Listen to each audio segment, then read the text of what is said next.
Howdy.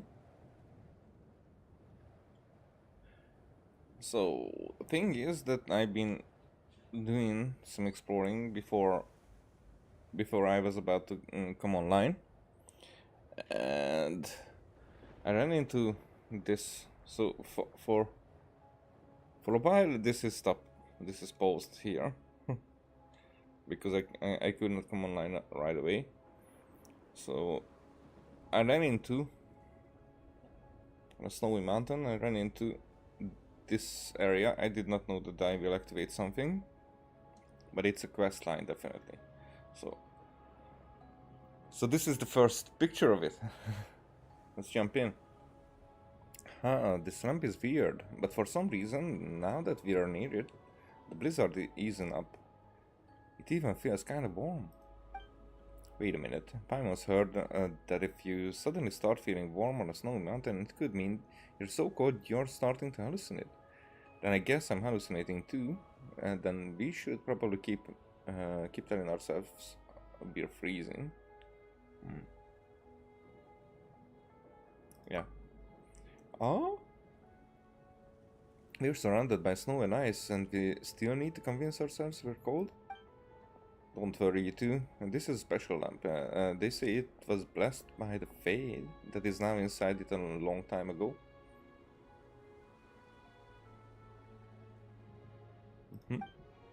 It offers some protection from the cold.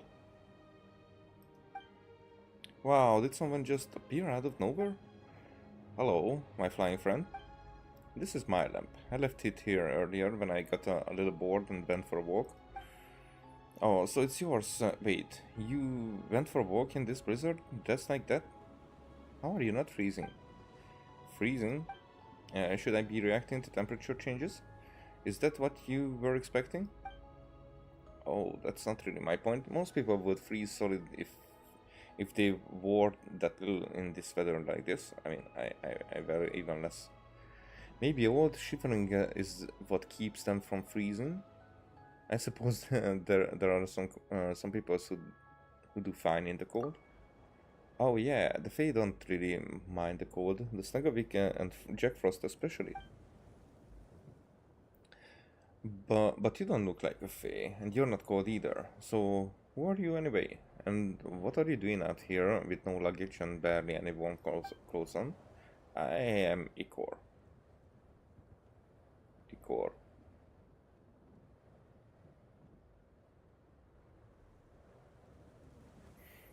A woman told me to leave the house, but she didn't tell me where to go. So I've just been waiting here. The house? You mean the house of Hesperides? We're on our way there for some wedding. I mean, I don't know anything about that. Paimon's never been to Snegavik wedding before. They say the Snegavik live for love, right? So their weddings must be super romantic. I hope that I did not trigger something like a head, because I know that it can happen. That you start a story somewhere, but if you bump into some other parts, then it starts maybe from there. Whatever. I don't know anything about a wedding. Yes, for some snack week, it is an important ritual. They have been preparing for it for a long time. So it must be a real big deal, huh? Right? How exciting! All right. Who's the woman you were talking about? You know, the one who told you to leave the house? Or maybe the thing that yesterday I ran into? I might not have. I have short-term memory loss sometimes. I mean, specific ones like this. Some data is just. I have no idea. I never met her before that. What? Hold on.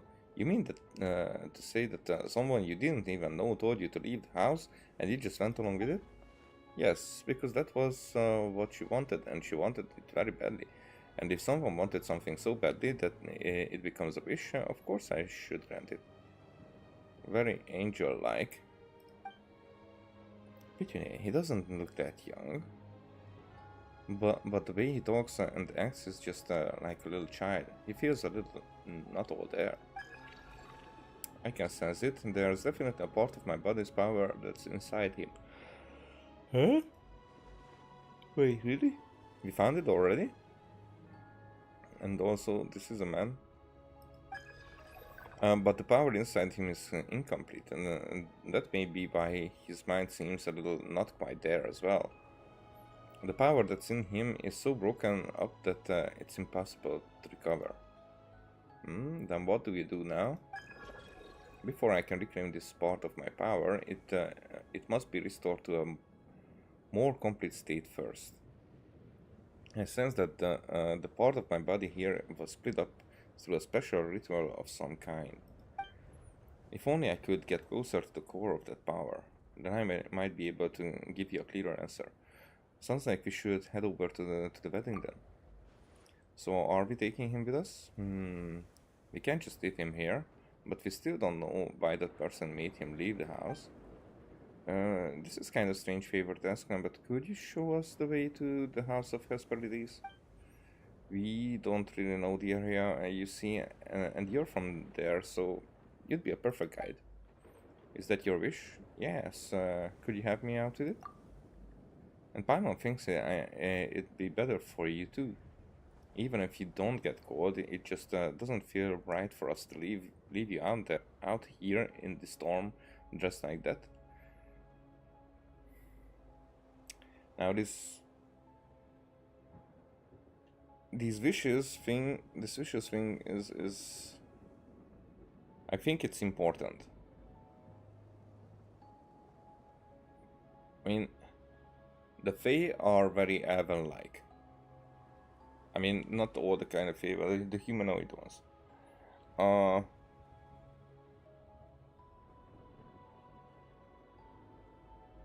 And now there is this revelation that every Karian is a descendant of the Tsaritsa, which can mean, not necessarily means, but which can mean that they are descendants of the third descender as well. And also, timeline-wise, I think that happened a lot of time ago. So it wasn't that recent, not 500 years ago or something, because that was so Canria was founded like 6,000 when Hyperborea fell. I mean, before Hyperborea fell, there were rumors about a new nation rising. That means that the third descender story is old as well. So when angels were around. And somehow I think that is involved and how the Fae were made. And could it be that there are some kind of Fae who are angel descendants?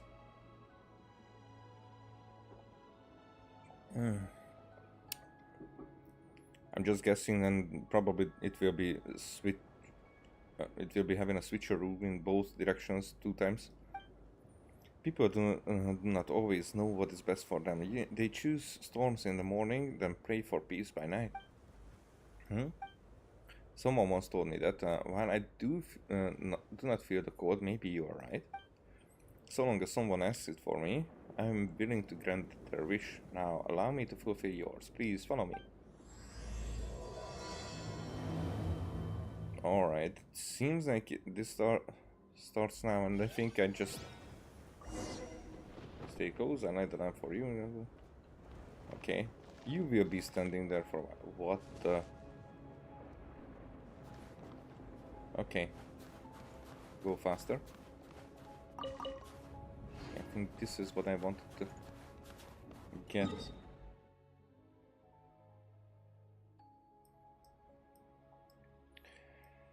But I'm gonna leave you there in the cold. We're not gonna do that right now.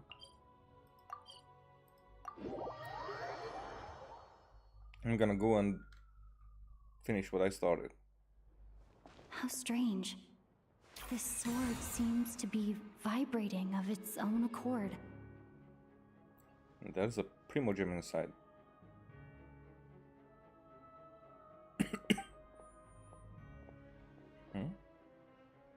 It's a very faint vibration, but it's getting stronger as I get closer to the statue of the Seven. Does this sword have some connection to the statue? But all it does is vibrate, even when I touch it. That place I got this sword from was definitely out of the ordinary. Maybe I should try channeling the power of cryo?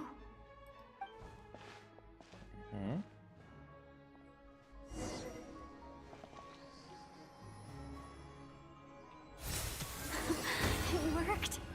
There really is something special about this sword. And then enhance.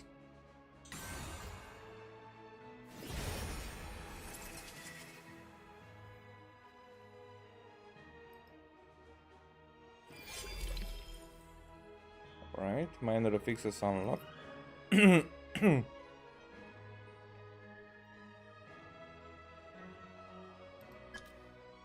Okay.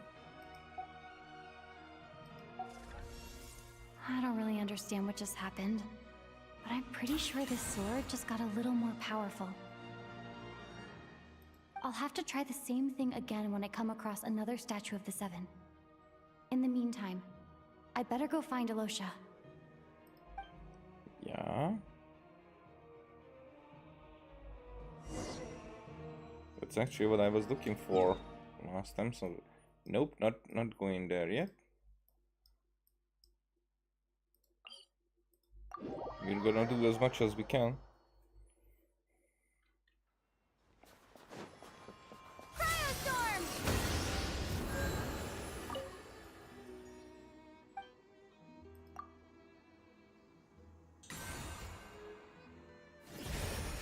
What do we get now?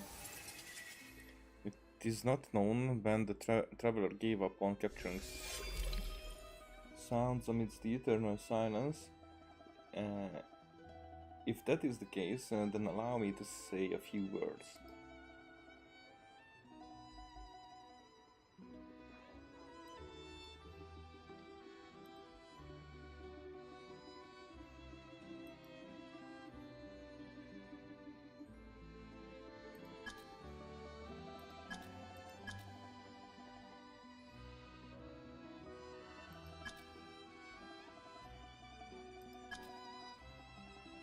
So it also levels it up.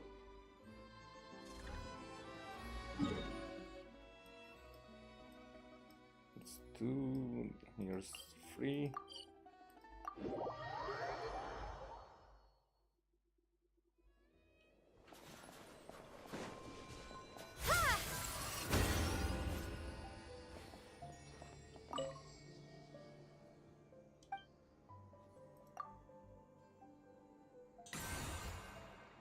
Enhance. In some corner of the universe there must be answers and hope. How much time has slipped away since someone looked up at the starry sky with such a thought? Oh, it does it here. The travel journey far into foreign lands offers a slim chance of redemption. It is not known when the traveler gave up on capturing sounds amidst the eternal silence. Some corner of the universe there must be answers and hope.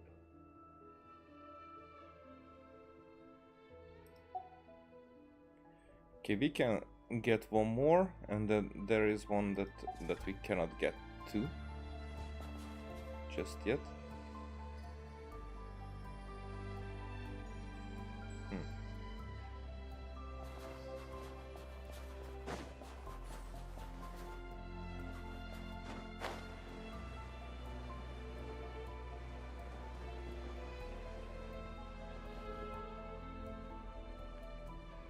What is No, no, no, no, no, no, no, no. It starts another one. Oh, fuck. Why don't I have the authority to start a freaking quest, not by just getting there. I was just trying to get the Kulus. Hey, where the hell did you drop in from? You ain't here to swipe our loot, are ya? We're just passing by, that's all. We didn't say that. Also, there were like 2 groups next to chests that I destroyed, and there was like a sentence popping up that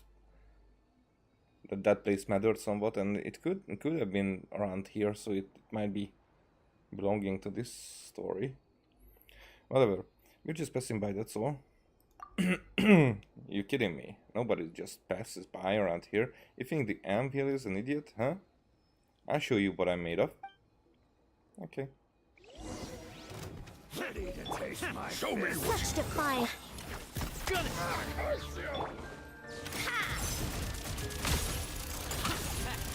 Having second thoughts? Just you. Just Come you. on, come on. Gotta. Anvil, huh? I'm sorry, you two. I screwed up, alright? I didn't know who I was messing with. Hey, so now you're begging for mercy after doing something bad, huh? Getting good, traveler. I'm on it. Wait, stop, I can pay ya, I got cash. You see the tunnel over there? That's how we snuck into town. And that's where our stash is right now. All the loot we swiped from Okrov is inside. But hey, obviously, all that stuff's yours now. Although what? You're not trying to go back on your word, are you?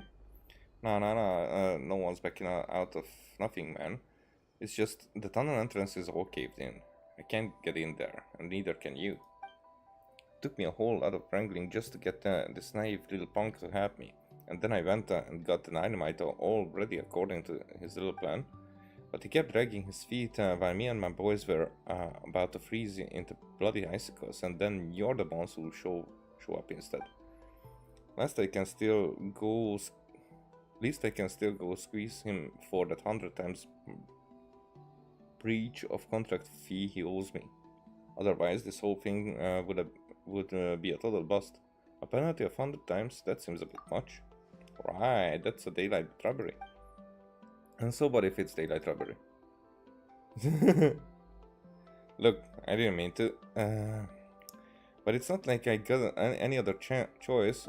Looking for loot in Okrov? That's risky business, man. Though we didn't run into that giant firebird that everyone's been yapping about. We still near about kicked the bucket trying to haul out that super rare treasure. And now that all that loot ain't mine anymore, I gotta find a way to make sure I don't lose my shirt at least. Hey, robbery is wrong no matter what your reasons are. If it weren't for the fact that Pitine knows how to fight, you should really turn over a new leaf while there's still time. 100 times penalty. I won't do it again, I swear. From here on out I'm making myself scarce, and you ain't ever gonna see my face again. I hope that we're gonna see his face again. And the vanning of life. Now this started as well.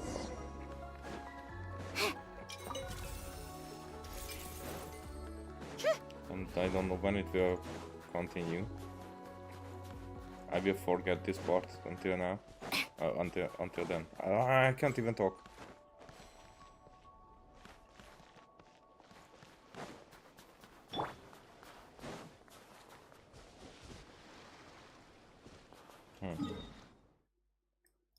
Whatever, last one. For now.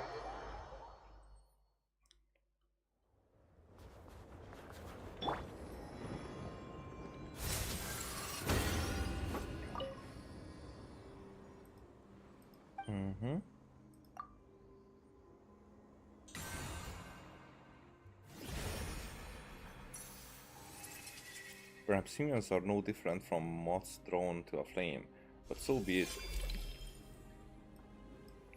So be it, even the most ordinary life yearns to survive.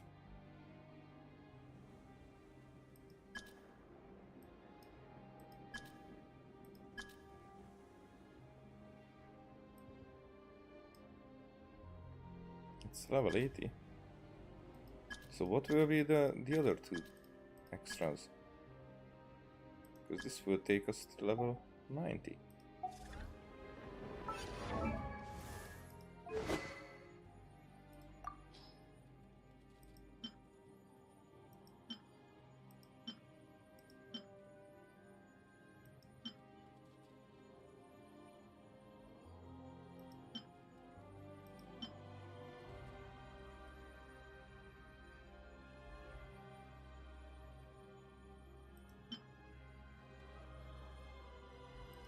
Let's stay with this until we get the next one. What is this?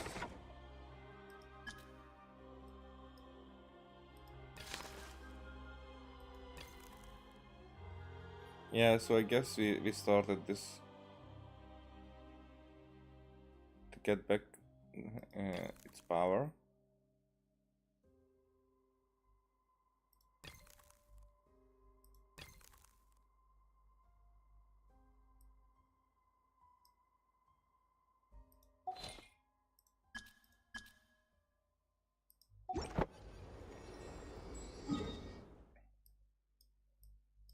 Okay, let's get here.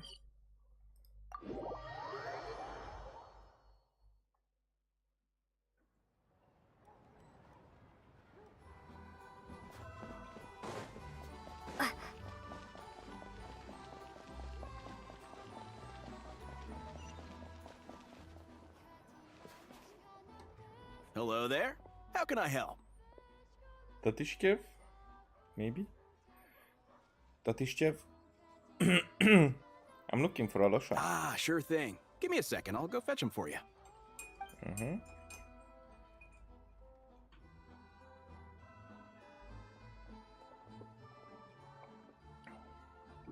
When Alosha arrives, you tell him about what happened in Seattle Laladovka and the It's a lack of familiar emergency story. relief. I've had similar experiences. Although Snezhnaya doesn't deliberately delay or withhold relief, those first few days of waiting for help are always the hardest. It's a fundamental contradiction. If emergency relief can't be delivered in time, what's the point in even calling it emergency relief? So that's it, they'll just have to wait. No one in Snezhnaya has enough energy right now. Not necessarily. I think there's a good chance that Kresny Crystal from Stratomeros will start flowing into the market. Really? Why? When we resolve Stratomeros' energy issue, it's like we open the floodgates. A huge backlog of Crystal is now available to the townspeople. There's no way they can use it up at once. A lot of them will probably stockpile it and slowly work their way through. Probably a good idea, since energy prices are only going to keep rising. But there will always be people who urgently need Mora. So they sell it to the highest bidder. Exactly. At the current prices, selling Crystal is an easy way for an ordinary person to make a fortune. Hey boss, how much do I have left in my account? 1 second. Let me check. So, you're planning on buying the Crystal out of your own pocket? Yeah. I don't know if I have enough, so I'll chip in a little extra and buy as much as I can afford. Let me cover this. I can't let you pay for all of it yourself. No, it's fine. You're new to Snezhnaya, and you have your own living expenses to worry about. Besides, you're already providing the train. It's okay, I volunteered for this. Here's your Mora. See what you can find at the market. But I doubt there'll be much Crystal left. Yeah, well, can't hurt to take a look. Let's see. Huh? What's that doing there? Oh, Alosha, and Hello. hello. I didn't realize you two knew each other. We teamed up at Seattle Laladovka. I also didn't realize that you two knew each other. Yeah, I take on some odd jobs in the city to supplement my hunting income. Sometimes I work as a cleaner or prop hand at the theater where Odette is one of the big stars, so I've met her a few times. When the weather's as bad as this, it's better for a hunter to adapt than to keep looking for game. Yes, and we sometimes need extra help.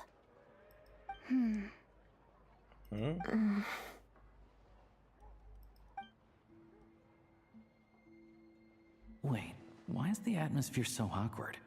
I thought things went pretty smoothly in Svietlolaidovka. So, what brings you here, Miss Odette? Looking for some new props? No. After I got back to the theater, I couldn't stop thinking about the situation in Svietlolaidovka. It bothered me so much, I couldn't focus on my dancing. So I decided I'd come here and see if there's anything I can do. I couldn't let you go either. You too, I presume. I suppose that's why you're here.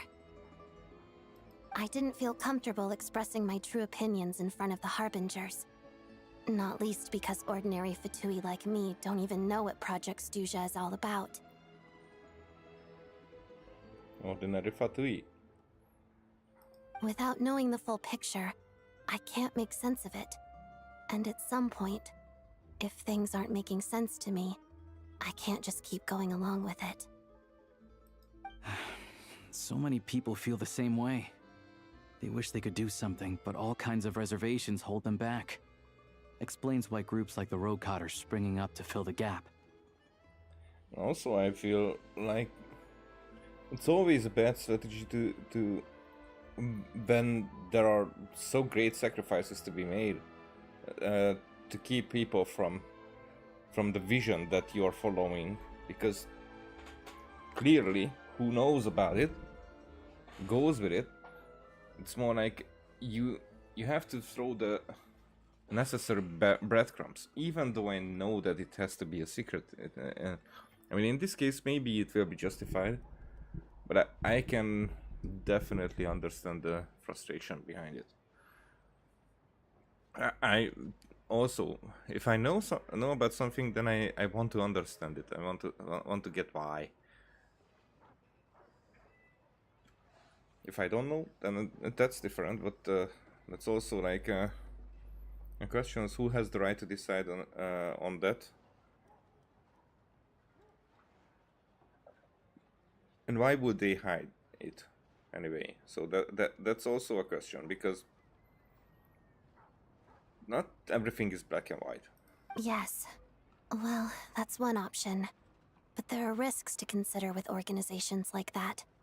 The Fatui does not encourage their activities. Right, because things can get out of hand, and it's hard to hold the right people accountable when they do. I've heard about a few cases like that. Sandrone said Odette was on track to inherit the title of the Fair Lady. If so, she'll be able to find out what Project Stuzha is really about. Still, it's probably a little soon to ask her about that. There may be more to the story. She will sense the thought process, maybe. What's on your mind? Nothing, I just spaced out for a moment. I think we can both agree that no matter which side you're on, it can't stop you from doing the right thing. Where there's a will, there's a way. I know what Rosaline did while she was abroad. You made the right decision, so no hard feelings. Appreciation? So, what's your plan? Oh, we were gonna buy some Crystal. I heard there's some on the market right now. Funny. I had the same idea. In that case, let me pay. I can claim it back as mission expenses. The real issue here is that government relief is behind schedule. Surely it makes more sense for the state to cover these costs than for us to pay out of our own pockets.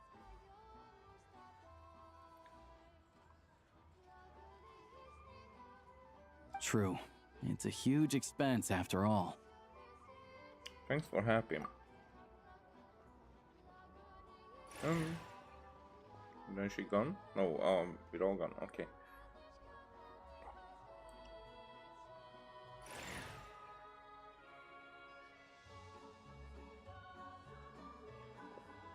Let me see. I'll take it all, please. And I'll be needing a receipt. Right. Okay. Choose mission budget under the expense category, but be sure to specify emergency rescue operation in the description. Otherwise, the normal reimbursement limit will apply. Let's book this train. Regulations say that if we need to transport Kresnik Crystal during Project Stuja, extra carriages can be added 1 hour before departure. Okay, she uses her powers. In a good way. That should do it. The train will be escorted to its destination by Fatui guards. This is my first time seeing you handle Fatui affairs, Miss Odette. It seems you're as skilled an officer as you are a dancer. You flatter me. It's only because I've been doing both my whole life. Mm-hmm.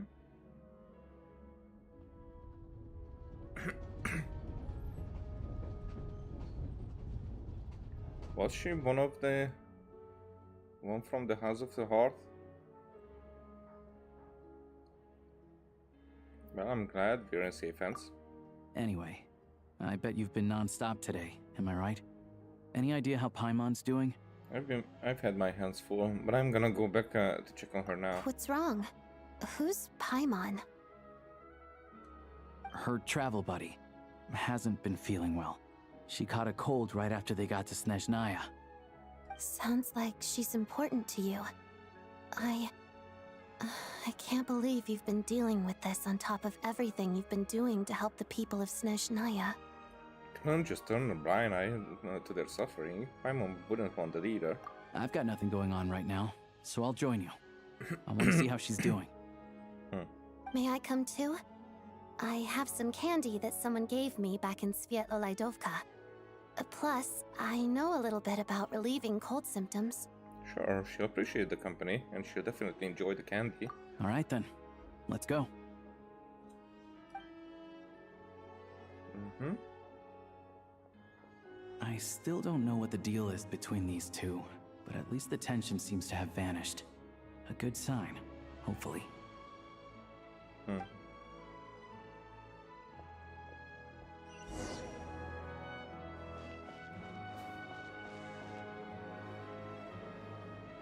Okay.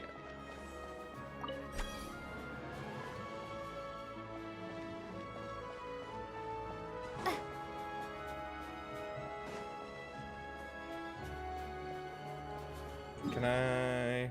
Yeah, I can teleport there.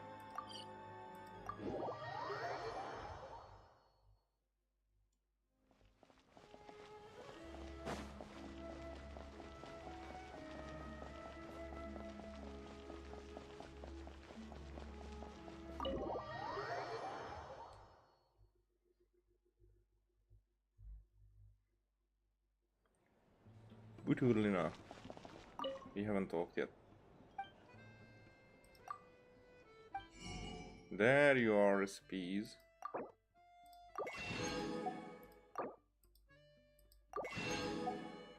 Borscht.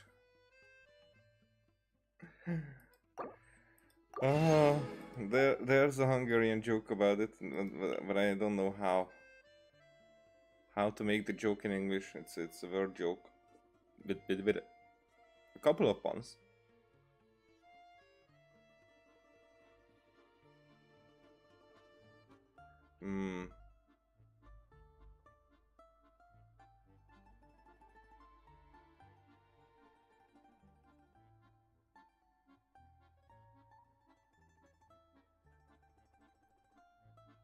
It would be something like strong, spicy soup. So as a strong spicy soup. With well, it would be with some meat.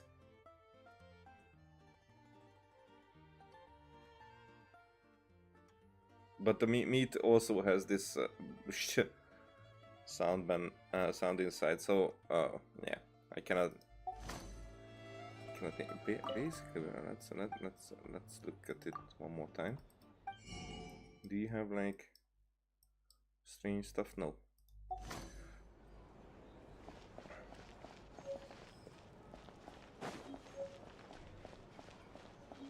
So yeah, I know the kind of soup, but I Hello, don't think that Sorry.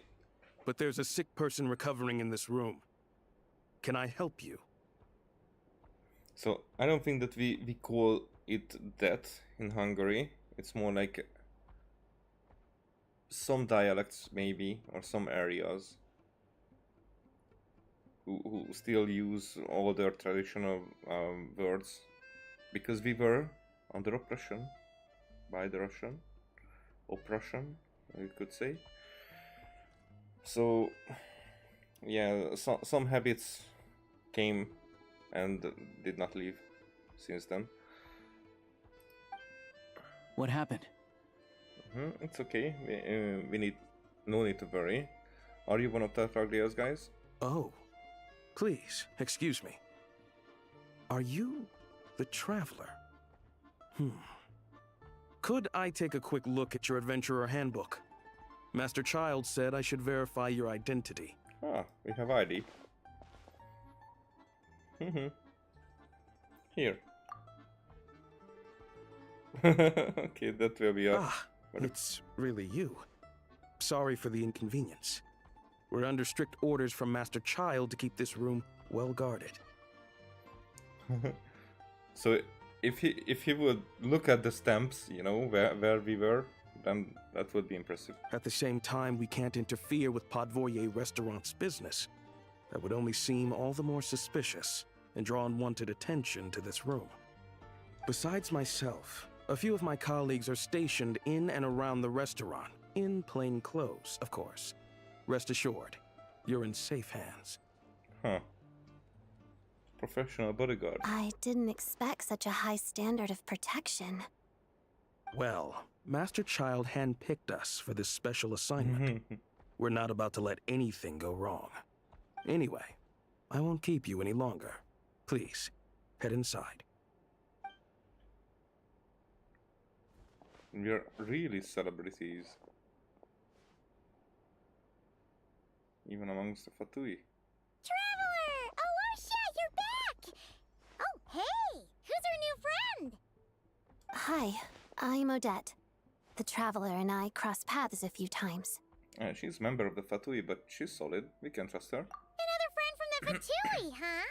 You're practically a member yourself by this point. Heh. How are you feeling? Paimon's definitely on the mend. We should be back to our usual travels in a few days' time. Seems like that doctor was right. It's just...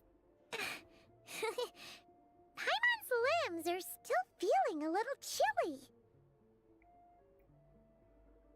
As if she's about to say, yeah?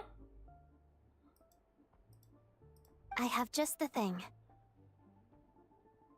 Hand warmer? Whoa! What's this? Is that a flame inside an ice cube? Wait, is this real ice? How's it not melting? And how does the fire keep on burning? All keen observations. You're right. This is called core ignis. Whenever I've caught a cold in the past, I found I recover much more quickly if I place this by my bed. You're welcome to borrow it. Awesome! Wow! It's so nice and warm! Oh, it's like magic. Your name was Odette, right? How did you two meet again? Looks like she's in pretty good spirits. That's a relief. Any progress with your investigation yet? Nope. I couldn't get anything out of the Harbingers. No surprises there, I'm sure. They're not likely to let anything slip. I need to try a different approach. I want to look into this Rokat The organization. Rokat, huh? Rokat. They might know what's really going on. Do you know how I can contact them? Let me think. Members of the Rokat keep their true identities hidden, but I think there might be someone I can introduce you to. Leave it with me. Meet me at the Korolyevsky troop tomorrow, and I'll tell you how it goes. Would anyone like a drink? I'm gonna head to the bar. Paimon will have... maybe some hot milk? Yeah. Paimon's in the mood for something warm.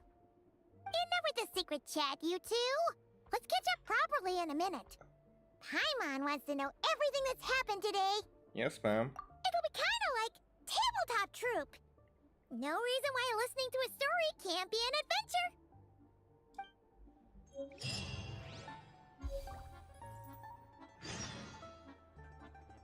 Rest until the following day.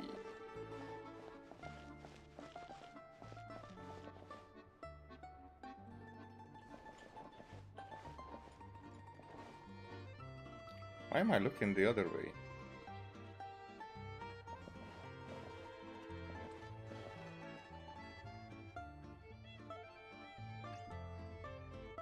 What am I looking at?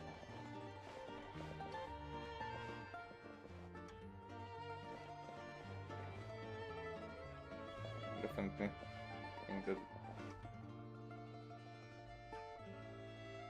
Can I make a picture as if she's looking at her?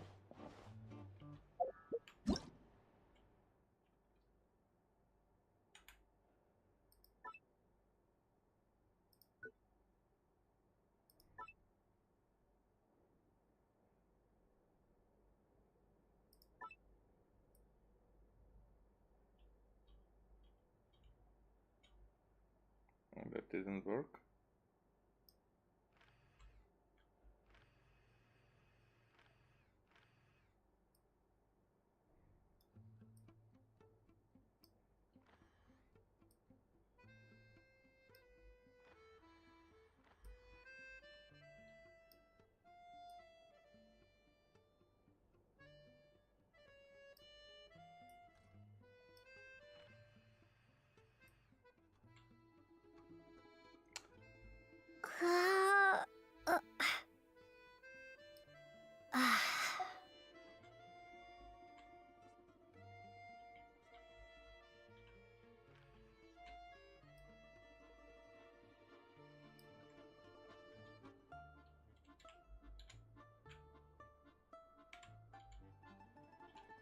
Huh?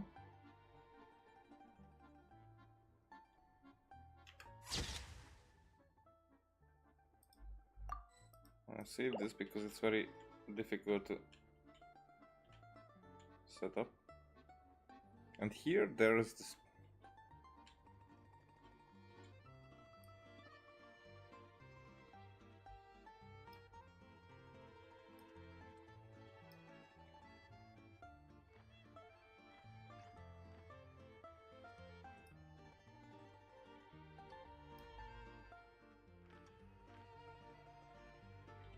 Here.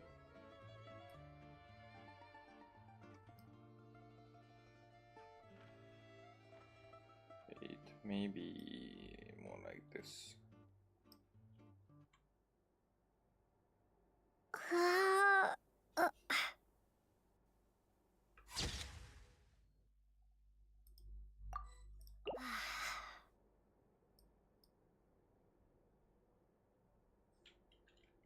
Not in the middle.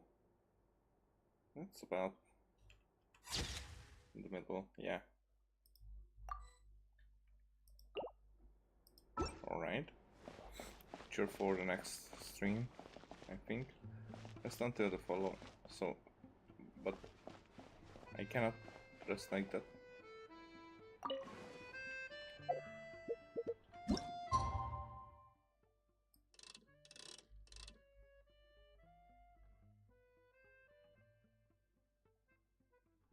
I mean, could it be?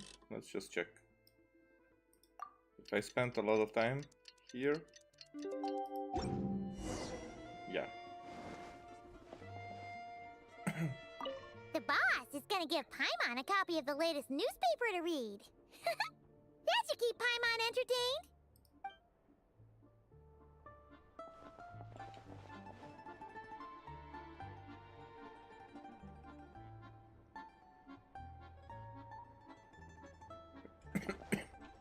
Alright, maybe.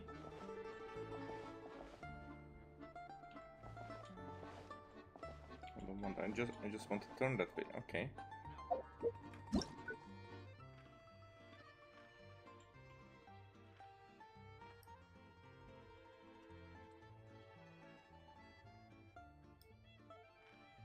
With the shine from the window.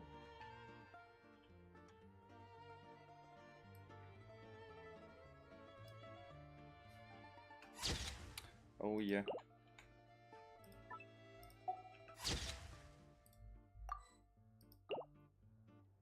Okay.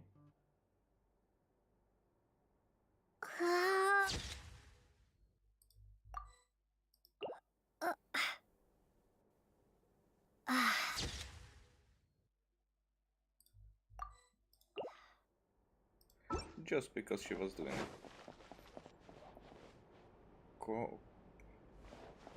Korolevsky either. Quite a few people around. All right. Enough. Drink some 3 bottles of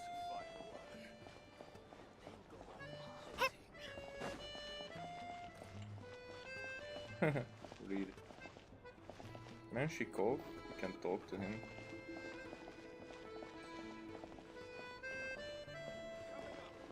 If there's anything you need, please let me know.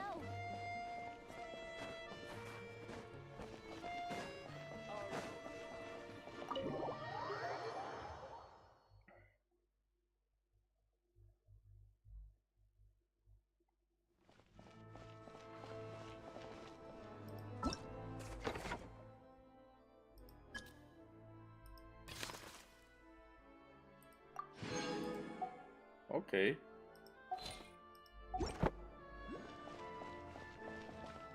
We're not going that way. In the theater first. Are we going to meet Vodyanica? I mean, Vodyanica is the name, I'm not sure. Vodyanovka, Vodya something.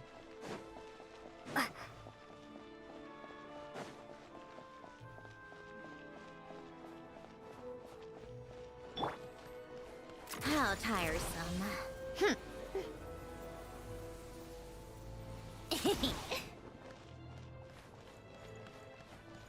Take a break.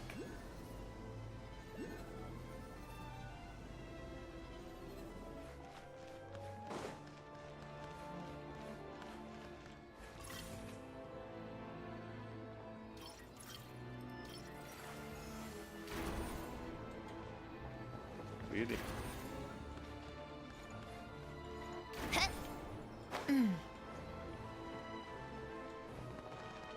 One more time? Really?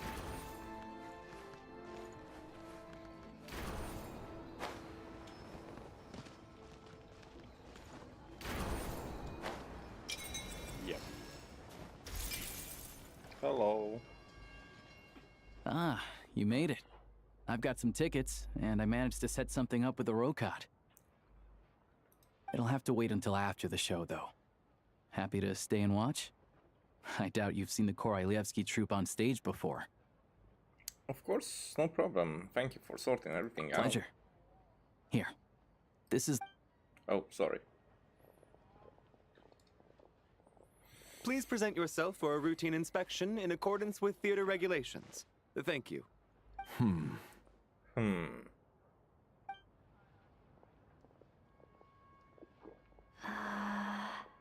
Is that guy with the fatui? Looks like he's waiting for something. Okay, all done. Thank you for your cooperation. Please proceed through to the theater.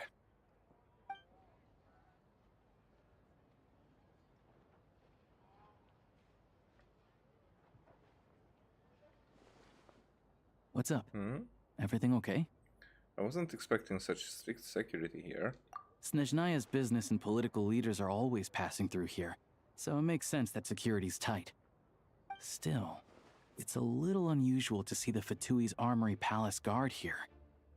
You saw him, right? The guy right at the back. Strong, silent type. His name's Valeri. Valeri. He's part of the Special Assignments Battalion, but I only ever see him here for one thing. To look for a guy named Mitya. Mitya? Who's that? Supposedly a researcher, though he never seems to put much time in at the office. The theater is one of his favorite places to hang out when he's playing hooky from work. But that's not for us to worry about. Let's go. The show's about to start. The show must go on.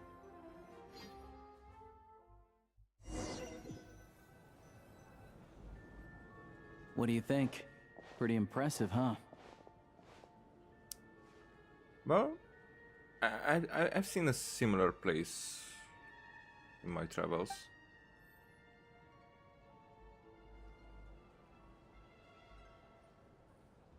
I mean, here more people can sit at least. It reminds me of the opera Epicles. Oh, the one in Fontaine? I hear it's iconic. Never seen it for myself, though. Hmm? Here we are, just in time. Sorry, coming through. Who is this Inspector Gadget? Excuse us? If you're gonna show up late, keep your mouth shut. Huh. What's his problem? Whatever. No point arguing with people like that. Chugunov. Look, there she is. That's who I'm introducing you to later. She's the lead singer of the troupe, Vodyanitsa. Vodyanitsa, okay. I was right the first time. Okay.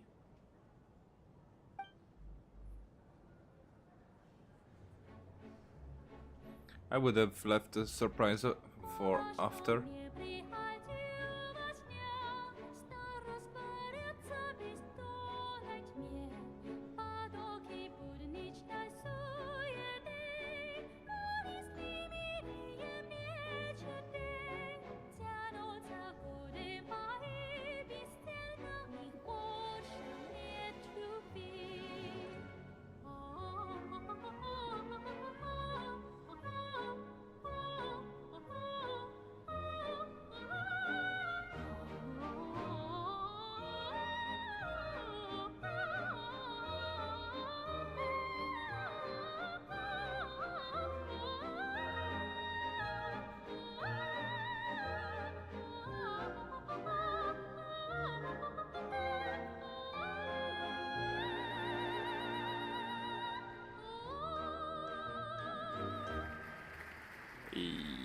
I had goosebumps. I like this kind of music.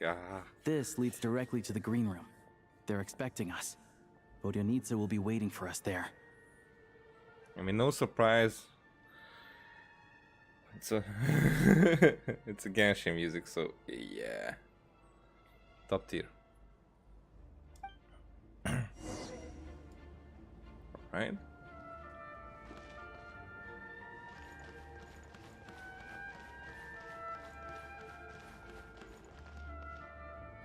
I don't want to be rude.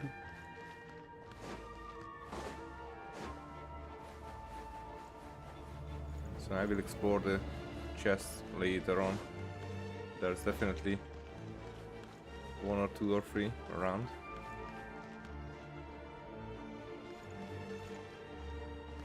Oh, we're actually going that way.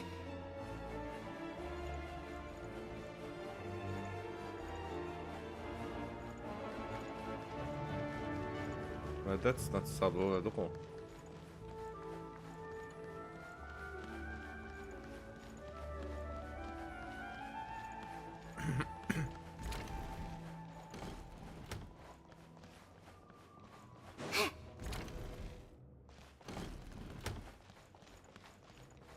Okay. Nothing here. Huh. Hey there, excuse me. Can you believe it? I am so mad right now. She didn't like it? Oh, it's you two. I wasn't expecting to see you here. Huh? You know each other? Oh, wait. Is this who you were telling me about? The one you met yesterday and couldn't stop thinking about? Spilling the tea? I never said that. Yes, you did. Why are you denying it? It was right before I went on that rant about the moody factory owner. Oh, I remember it so clearly. Might I ask what brings you two here? Oh, I just brought her here to see the show. And when it finished, she was full of praise for Vodyanitsa's performance. So I thought I'd try my luck, see if we could get the chance to chat for a bit. Maybe get an autograph? You work here. You of all people ought to know that's against the rules. It's not what the green room is there for. Yeah, you didn't get the behind intentions then?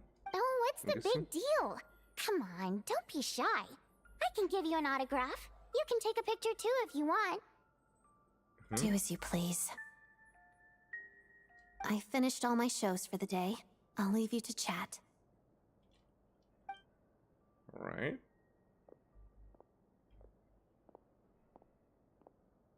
I wasn't making that stuff up, you know. Odette's just too proud to admit it. She thinks very highly of you. And so do I. You did the right thing in Svietloladovka. Of course. It's more about Inazuma that is questionable. We're good. Odette's out of earshot. I'll lock the door. What?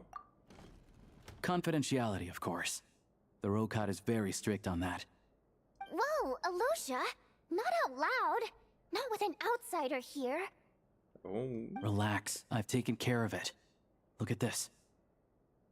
The President's reply sent this morning. Wait, so she's been approved to join? As in me?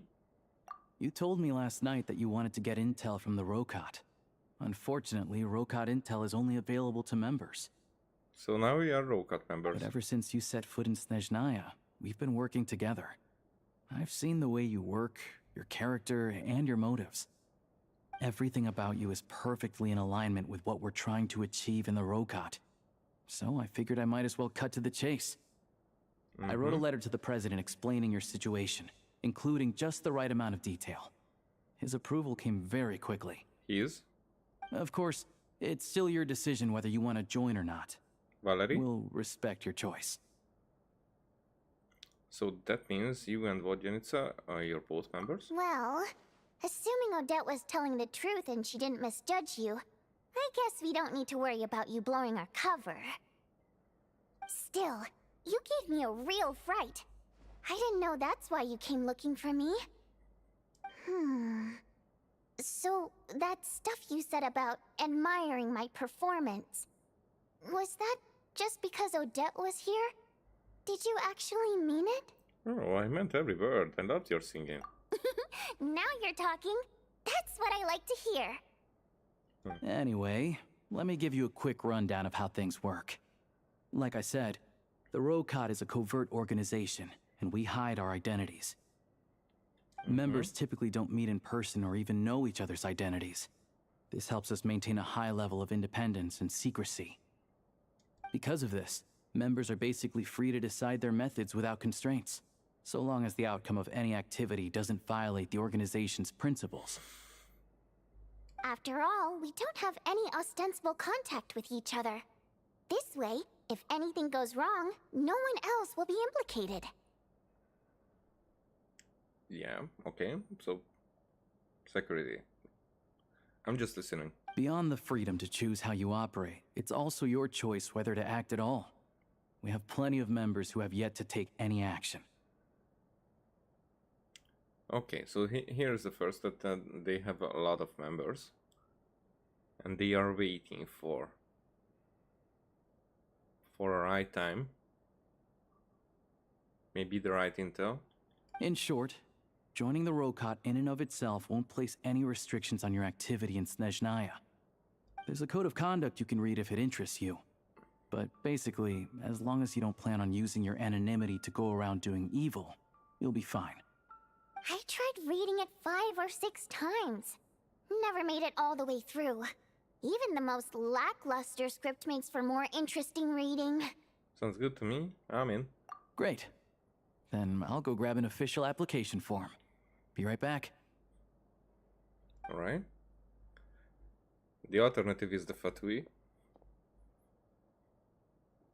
Since you keep your identity secret, how come you two know each other? Well, Alosha has this pet dog, you see. His name's Tagarin, and this one time, Alosha brought him backstage. Tagarin took quite a liking to me, so I played with him for a little bit and fed him some treats. Then, the Rokot was out on a mission one day, and even though we were all in disguise, Tagarin recognized me right away. Just a coincidence, really. We didn't report it to the higher-ups, though, to avoid dealing with the fallout. Like... my job at the theater, for instance. I really needed to make ends meet. By the way, what were you complaining about just before we came in? Did everything go okay with Chuganov? Oh, the Chuganov, that Inspector Gadget guy. Everything did not go okay. That's why I was so mad. I tried to make some small talk with him before I went on stage to fish for intel about the Iskra manufacturing plant. But he wouldn't take the bait. No matter what I said, he kept dodging the question. And then he started complaining. He said he didn't appreciate his second-rate seat in the stalls because he usually gets a private box. Mm-hmm. I mean, what did he expect? Everyone knows that if you want a box seat, you buy a ticket well in advance. But instead, he sends me a letter the day before the show when we're practically sold out. I had to juggle things around just to get him a half-decent seat, hoping he would appreciate the gesture enough to share some information. But nope, he didn't give me anything. Alright. Poor soul. Yeah, meeting Chuganov in person has definitely been a disappointing experience. Oh, you probably don't know who we're talking about, do you? Chuganov was that older guy you were sitting next to today. I'm sure he didn't make a great first impression on you either. Oh, that guy, yeah. Seemed like a real grouch. To the citizenry, he's a family man and a kind boss. But our interactions with him tell a very different story. It's one thing to ask for a favor, but he acts like it's his right. He always expects special treatment. Take the ticket situation, for instance. I've actually gotten him a private box in the past. But not only was he not even grateful, now he's acting like I've sold him short this time. Not to mention that he's never paid for a single one of his tickets. That's pretty outrageous. And actually... yeah... I wouldn't like those kind of people around me. But if you're a celebrity, then you basically don't have the choice. And another thing, if he's such a big family man, why doesn't he bring his wife and daughter to see the show once in a while? I've never seen them here, not even once. Calm down, Vodyanitsa. If you won't do it the easy way, we'll have to try the hard way. But first things first. Here's your application form. Go ahead and fill it out. Mm-hmm.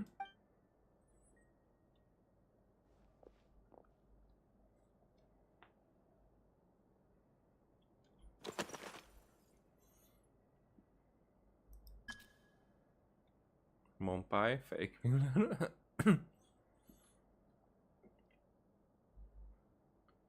How? Cool. Octatavia, Jenny Little Bell.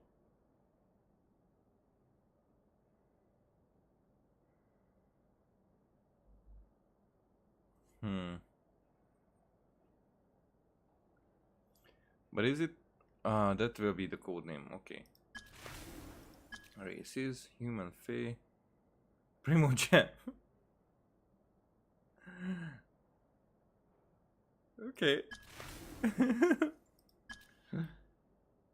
Wayfarer, Chest Mimic, Sea Mantavis, the 12th, King Jabberfries, Lord of the Seven Calamities. Can we write a whatever?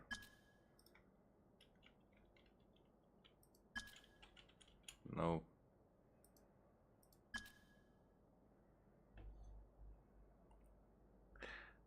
The 12th. I go with that. I oppose Project Stuja. I want to help, I guess, ordinary people. I think the rocket is cool. I'm here to put an end to this organization. I need a part-time job. Mom told me to give it a try. All of them.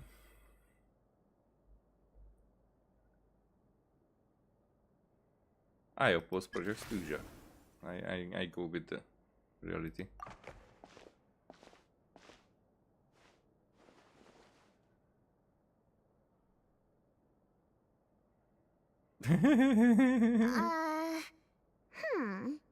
Looks like I'll need to make a few little tweaks here and there. But other than that, you're good to go. We'll hold on to this for you. Alright. Now that we're officially Rokot comrades, I can tell you. Chukhanov is the target of our current operation. Recently, we've done some recon work at the Iskra manufacturing plant, which pretty much confirmed that their energy consumption is way beyond the legal limit. All we need now is some direct evidence to present to the Vetcha, so we can demand that they shut the plant down. That way, the Kresny Crystal can be allocated to where it's needed most. I was hoping he might let slip during one of our chats, but he's too tight-lipped. We'll have to find another way. To India. I'm meeting another regular theater goer tonight. Mitya. Okay, now that's more, I'm more interested about that. Alosha mentioned that name earlier. But Valeri's here too, and he's probably looking for Mitya, so he may end up being a no-show. Don't you worry. He must know how to dodge Valeri, or he wouldn't be showing up on time for every performance. Mitya is a renowned energy expert. Although we can't get any direct evidence of the excessive energy consumption at the plant, we can accidentally let the information slip to him. The authorities should take someone like him seriously. So if he starts raising questions about energy use at the Iskra manufacturing plant, there will be a proper investigation. It's, I guess it's more like what the trailer shown, that when Kresnik torches will fail, maybe that will be the last straw. Also, we're not allowed on site, but he has clearance. So all we need is his cooperation. Since he's an energy expert, does that mean he might know the inside story of the Project Stuja? Yeah, so that's the other thing we're trying to figure out. Though I think we're far less likely to make any progress on that front. Still, I hear that Mitya is a bit of a chatterbox. So, who knows? Maybe if we catch him in the right mood, he'll let something slip. What do you think? Sound like something worth your time? Definitely, I'd love to join in. Okay, in that case, you guys find a seat somewhere nearby. Pretend you're a couple of buddies there to eat, and keep your ears peeled for useful information. He's a huge fan, so I doubt he'll have his guard up around me. But you two need to be convincing. If he suspects anything at all, he might stop talking. Sure. Don't worry. We'll make a believable pair of buddies. I'm sure we can manage a bit of friendly chit-chat. Perfect! You've sold me already. Now, help me tidy this room up a bit before we head out. Okay. What needs tidying? Everything.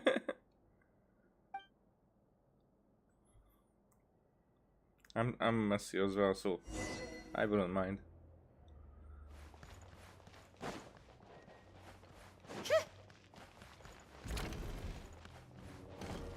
Okay, this doesn't open.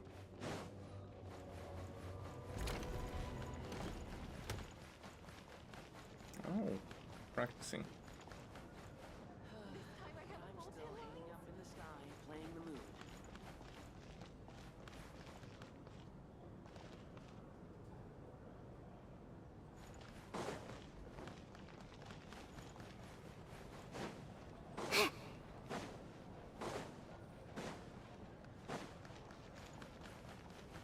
like to see the performance, please come here to purchase tickets.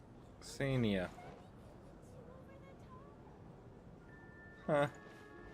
I forgot that they are writing Xenia like that.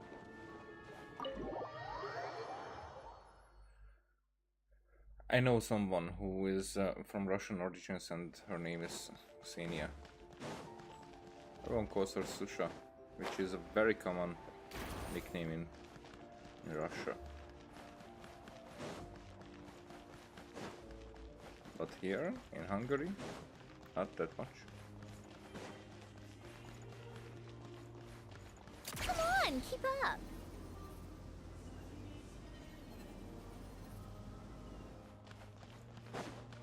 How tiresome. Pick up the pace. I always forget how to stop that. Come on, keep up. Pick up the pace.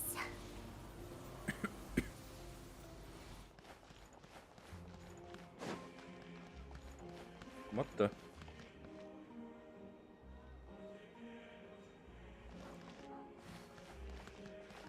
I do need to intervene here. Ooh, fire, water, one more glass. No, just one more. Look at the drunk bastard on the ground over there. How is anyone supposed to get anywhere when he's blocking in the way like that? We've got to wake him up, eh? Maybe a dose of elemental energy would do it, or something more to his face.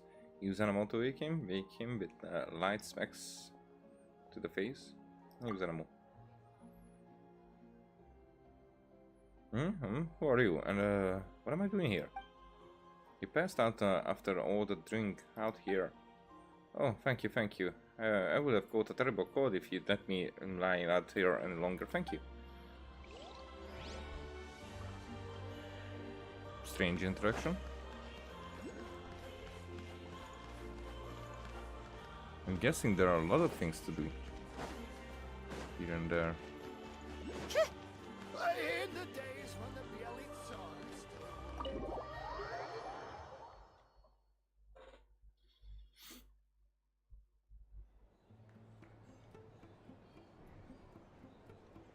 We That's come a big here cup of often, coffee. so we shouldn't stand out.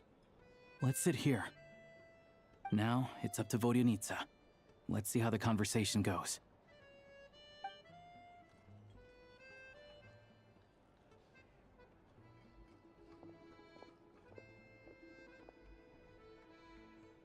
Mr. Mitya! Over here! Over here! Is that guy going to be a 5-star though? Oh, sorry. I got a little held up on my way here. Now we have even less time than we planned. Oh, he's anxious. Go ahead and order some snacks and drinks. Whatever you like. Let me see. According to my schedule, we still have 25 minutes left. You're really pressed for time today, huh? I was imagining this would be a leisurely chat. If you'd prefer, we can always reschedule for another afternoon when you have more time.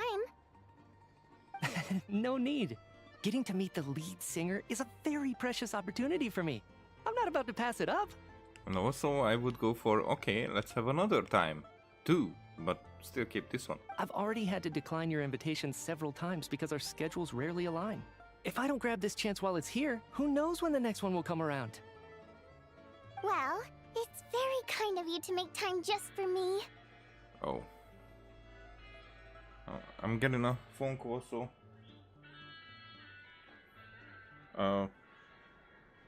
Yeah. A minute.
I'm back.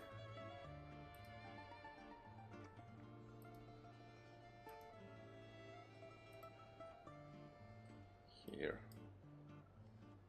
Okay, what's going on with this scarf? It's like it's alive. I'm not too sure, to be honest. But Snezhnaya is full of weird and wonderful things like that, so people tend not to bat an eye. I'm sure the same will go for the Eye of Grey and Paimon.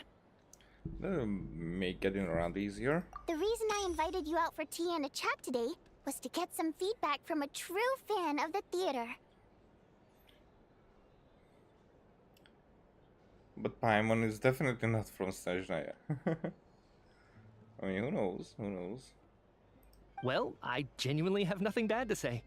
No matter how many times I hear you sing, it never gets old.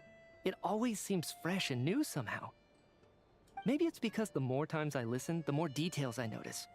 Or maybe you simply improve with every performance, delivering it better each time.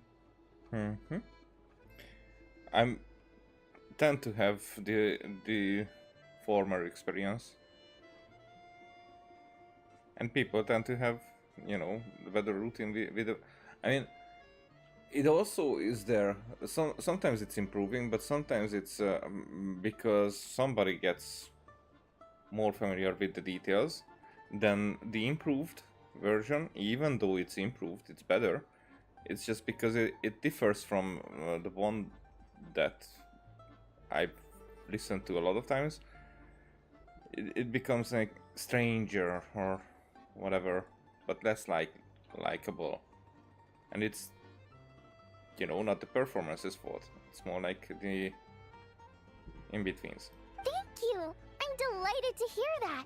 Could you give me any specific examples? Oh, yeah. That, the piece you sang today, for example. Beneath the Frozen River? Uh-huh.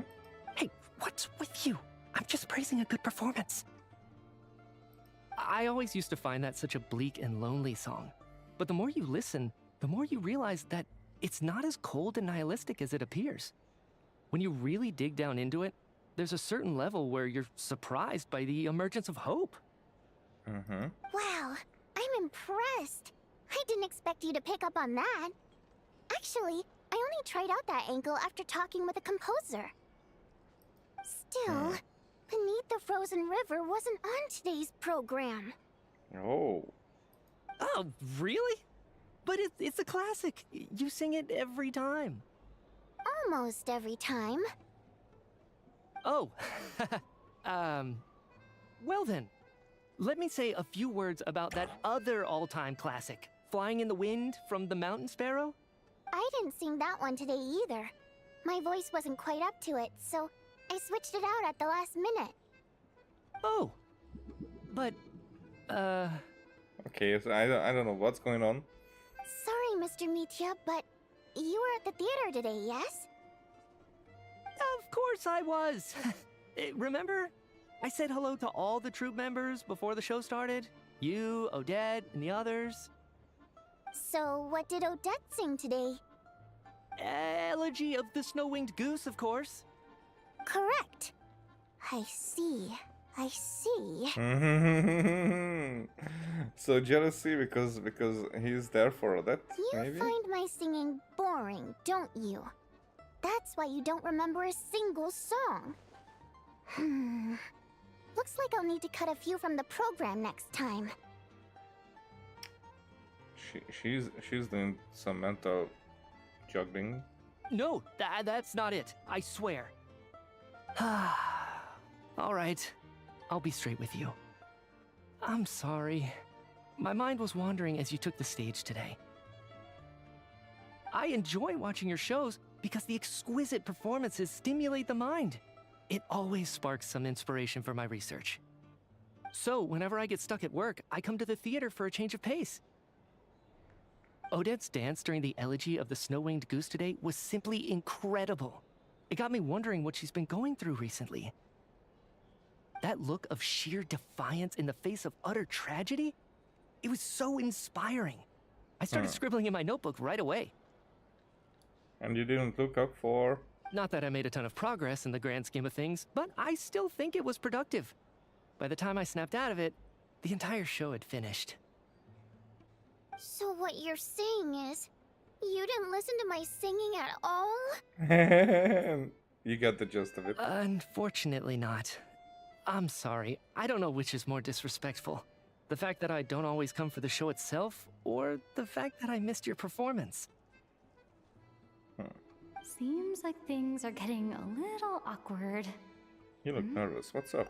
Mitya just stepped into a conversational minefield. If there's one thing Vodyanitsa doesn't like, it's people who show disrespect for her performance.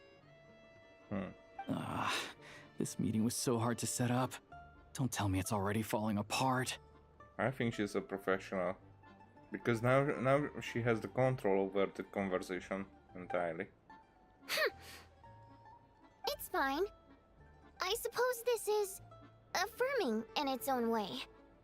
At least, it shows that our performance really touches people's hearts, right?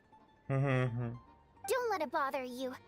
It certainly doesn't bother me. She's showing a lot of restraint. Must be tough. Well, I'll be sure to let Odette know how much you adored her performance. Please don't say that. I always love your performances too. It's just that inspiration struck at the wrong time today. I'm usually all ears. I know, I can tell. That's why I value your opinion. About? I'm sure some people can't stand it when others praise their coworkers right to their face, but not me. No, sir. Fair enough. I still feel kind of bad, though. But you know what I really can't stand? People who only show up to the theater to pretend that they're cultured. Makes me sick to my stomach. Like? Oh, yeah, 100%. There are too many of those people around. By the time they're walking out the door, they've forgotten all about the show. What's wrong? You look furious. And she's gonna complain I about? don't know if you've heard about the boss of the Iskra manufacturing plant. He isn't even a theater investor, but he always demands the same privileges as actual investors.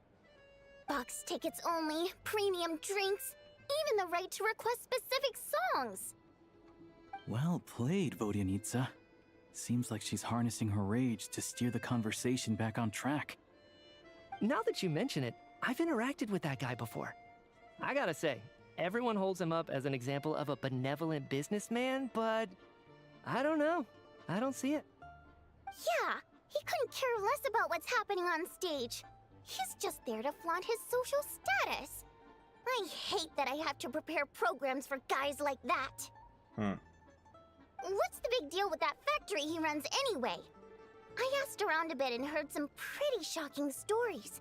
Sounds like he's just another greedy capitalist. Okay, and this is the expression that I like a lot. This, basically rolling her eyes. Oh, really?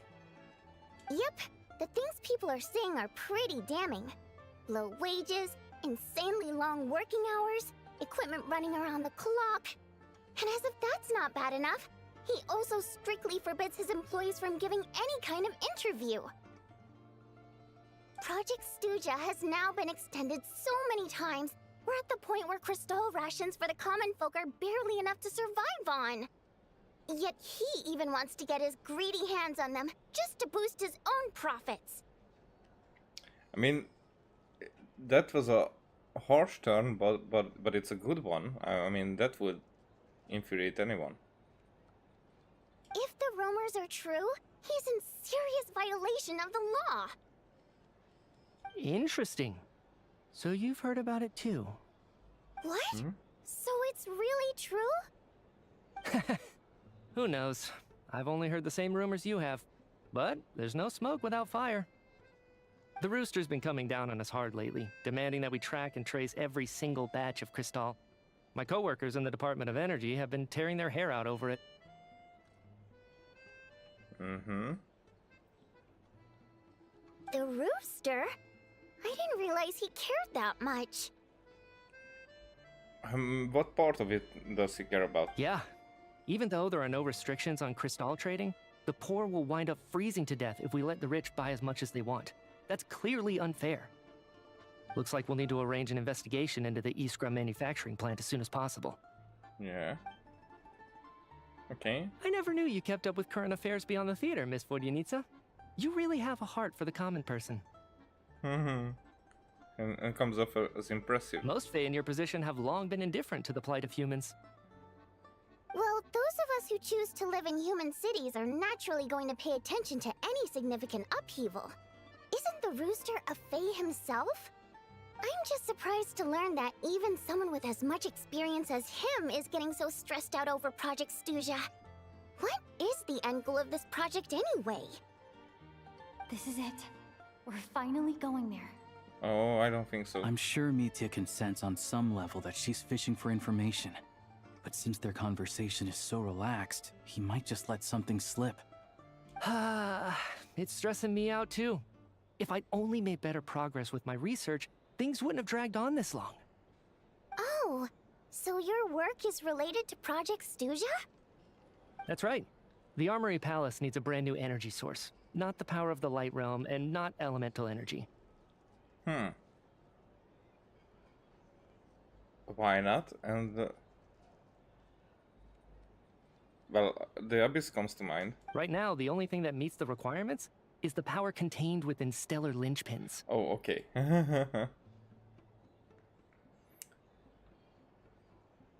We don't know anything about that. Basically anything. Yeah, basically. We only know that it is somehow connected to the furthest sender. Just as the nose is. But harnessing that power is costly. Each step of the process requires enormous amounts of Kresnik crystal, from extraction to quantification to attempts at conversion. Progress has been painfully slow, and the team is getting burned out as time goes by. Sometimes, I see people staring into space as if in a trance. Maybe they are? Could it be that this new energy source has side effects? No, it doesn't affect us, because the energy is used for... Okay.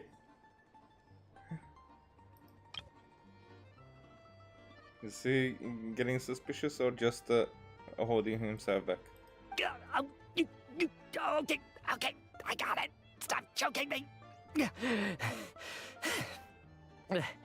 Sorry, I can't talk about that. That was a restriction. I think we're all just exhausted. We've been working ourselves to the bone for so long with so little progress to show for it. It's no wonder people are struggling to stay motivated. Seems like I owe you an apology. I shouldn't have gotten so mad at you for not paying attention during the show. Don't worry about it. I count myself lucky, to be honest. I don't envy the people who work closely with the Tsaritsa herself. I'd much rather be in my current position. At least I don't have to shoulder any major responsibilities. So they're trying to develop a completely new kind of energy. It's a shame we didn't get to hear more. Yeah, censored by a scarf. Who would have thought? Oh, dear. It looks like my time is up. I'm afraid I have to leave. I'm so sorry. We ended up barely talking about the theater. Oh, you did? That's okay. It was a pleasure chatting with you, really. Let's make up for it next time. Yeah, hopefully once the work pressure eases up a little, I'll be able to focus more on the performance, and then we'll have more to discuss. We touched on some confidential issues today. I'd be grateful if you could keep it between us.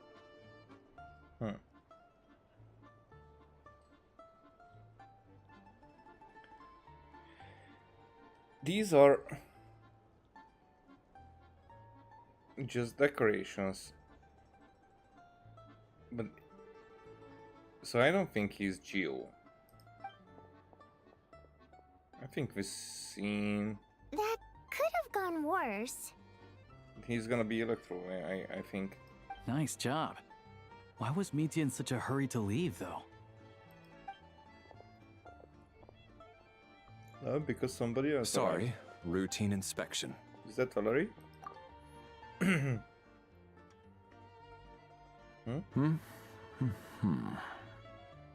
Okay, let's go.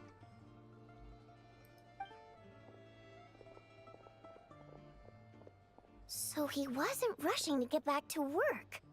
He must have calculated that Valeri would find him here in exactly 25 minutes. That's frighteningly accurate. Yeah. One of the main duties of the Special Assignments Battalion is to ensure that important figures stick to their schedules. Sounds like Mitya's arch enemy. Then? All right, time for us to get going too. Excuse me, check please. We'll settle our check too then. Oh, hello there. Mr. Mitya paid the check before leaving. Uh-huh. But not ours. He also asked me to pass on a message. He said it was an honor to share his tea break with Miss Vodyanitsa and her 2 friends.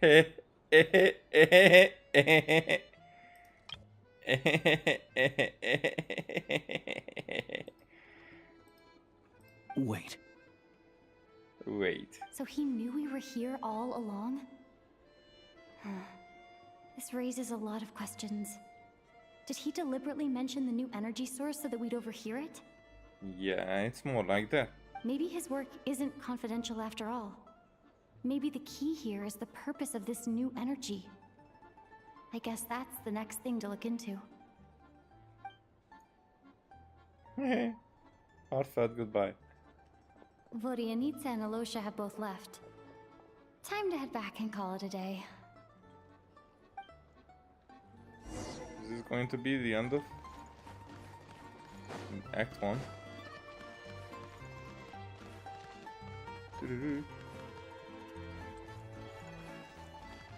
Hello. You're back! Here pretty early today. How are you feeling? Paimon was just gonna mention that. After she woke up today, Paimon felt like her temperature was completely back to normal. But her strength still hasn't returned. What strength? Still, there's some good news. Paimon thinks she might have figured out the source of the problem. Really? It's like there's some kind of mysterious power affecting Paimon. Paimon's never felt this way before during any of her travels. She only started feeling this way since we arrived in Snezhnaya. Some kind of mysterious power, you say? That's right. The Armory Palace needs a brand new energy source. Could that have something to do with this? Okay, I wouldn't have made that connection right away. What is it? But You're making that face again. You know, the one you get whenever you have a light bulb moment? her mind is definitely around that all the time. Let me tell you what I found out today.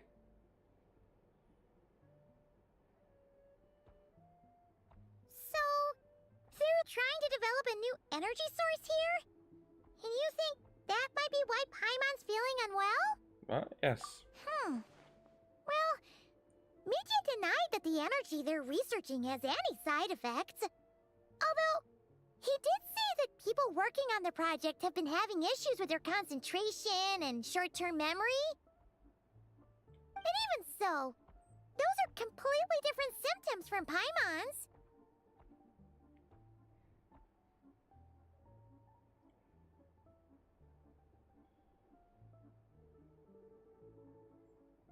This power you mentioned, can you sense where it's coming from? It's pretty faint, so it's kind of hard to tell. But, if anything, it seems like it's coming from roughly the same direction as the Armory Palace. All the more reason to find out the purpose of their research. Sure, Paimon's with you there. But how, though? The robot only has a limited amount of intel. There's always there's still one venue we haven't explored, the Snezhnaya Veche. Oh, great point! They argue about Project Stusha every day. If we could sit in on one of their sessions, we might pick up some new leads. Okay, I need to write a letter to Alosha. Good idea!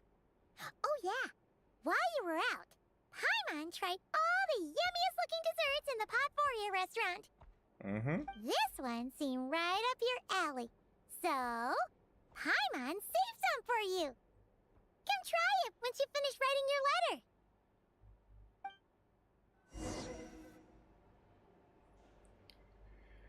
2 days later. One.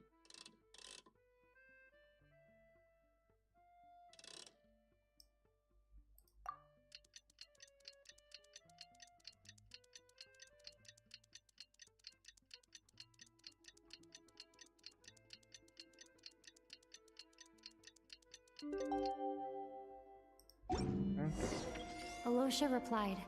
He says that we won't be able to speak at the Vecha, but he can arrange for us to attend as visitors. Time to get ready.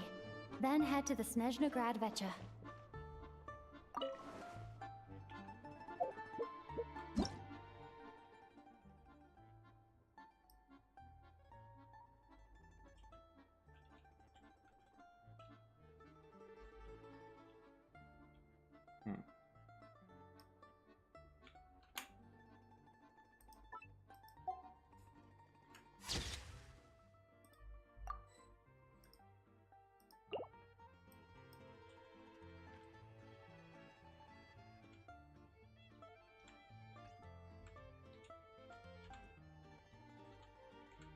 Almost.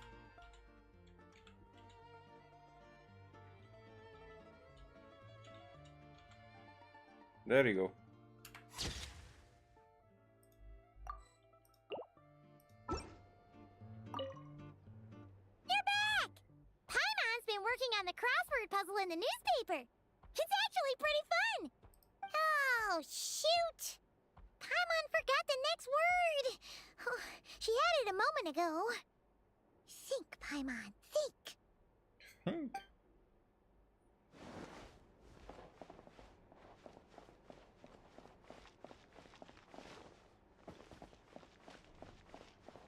Right. Back in my day, I could down 3 bottles of firewater. So we were sitting here. They were having their conversation in there. Okay.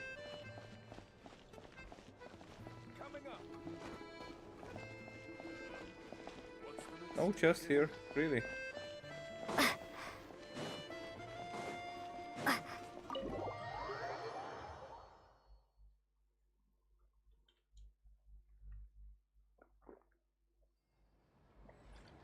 Alrighty.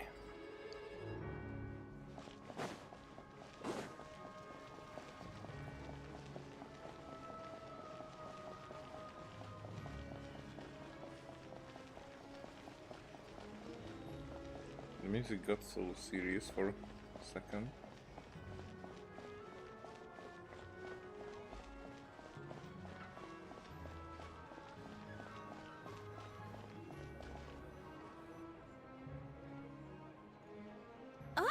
Miss Vodyanitsa, prima donna of the Korolievsky troupe. What a surprise meeting you here. Will you be sitting in on a session of the Vecha? Sorry, I'm not taking interviews today. Huh? Oh good, you're here. The session's about to begin. Let's get inside. Please wait, Miss Vodyanitsa. Could you introduce me to your new friend? Oh? and we just left her.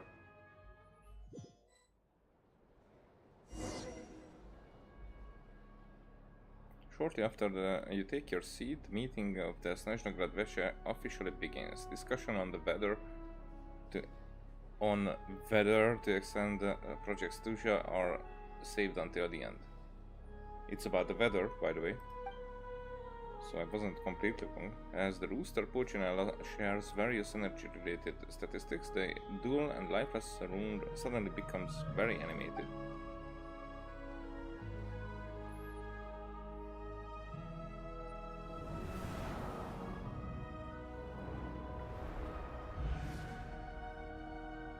In summary, the energy management commitments made for the outgoing period have been delivered upon.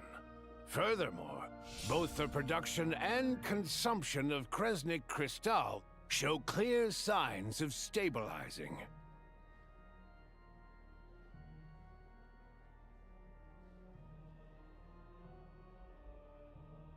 The relevant agencies have assessed the present circumstances and determined that the status quo can be sustained until the next period. For detailed statistics, I would refer you to the industry reports that have been distributed to all persons present. It should also be noted that while the recent blizzards have led to a significant increase in people's energy expenses, this is strictly a short-term phenomenon associated with a remotely located monster.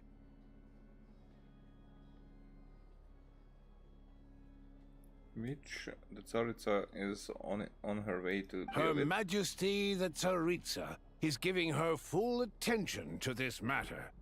We should have every confidence that it will be dealt with swiftly and conclusively. A financial report on disaster relief is also present in this report, courtesy of Pantalone. Why does it keep getting noisier in here? They cover the same old ground every single time.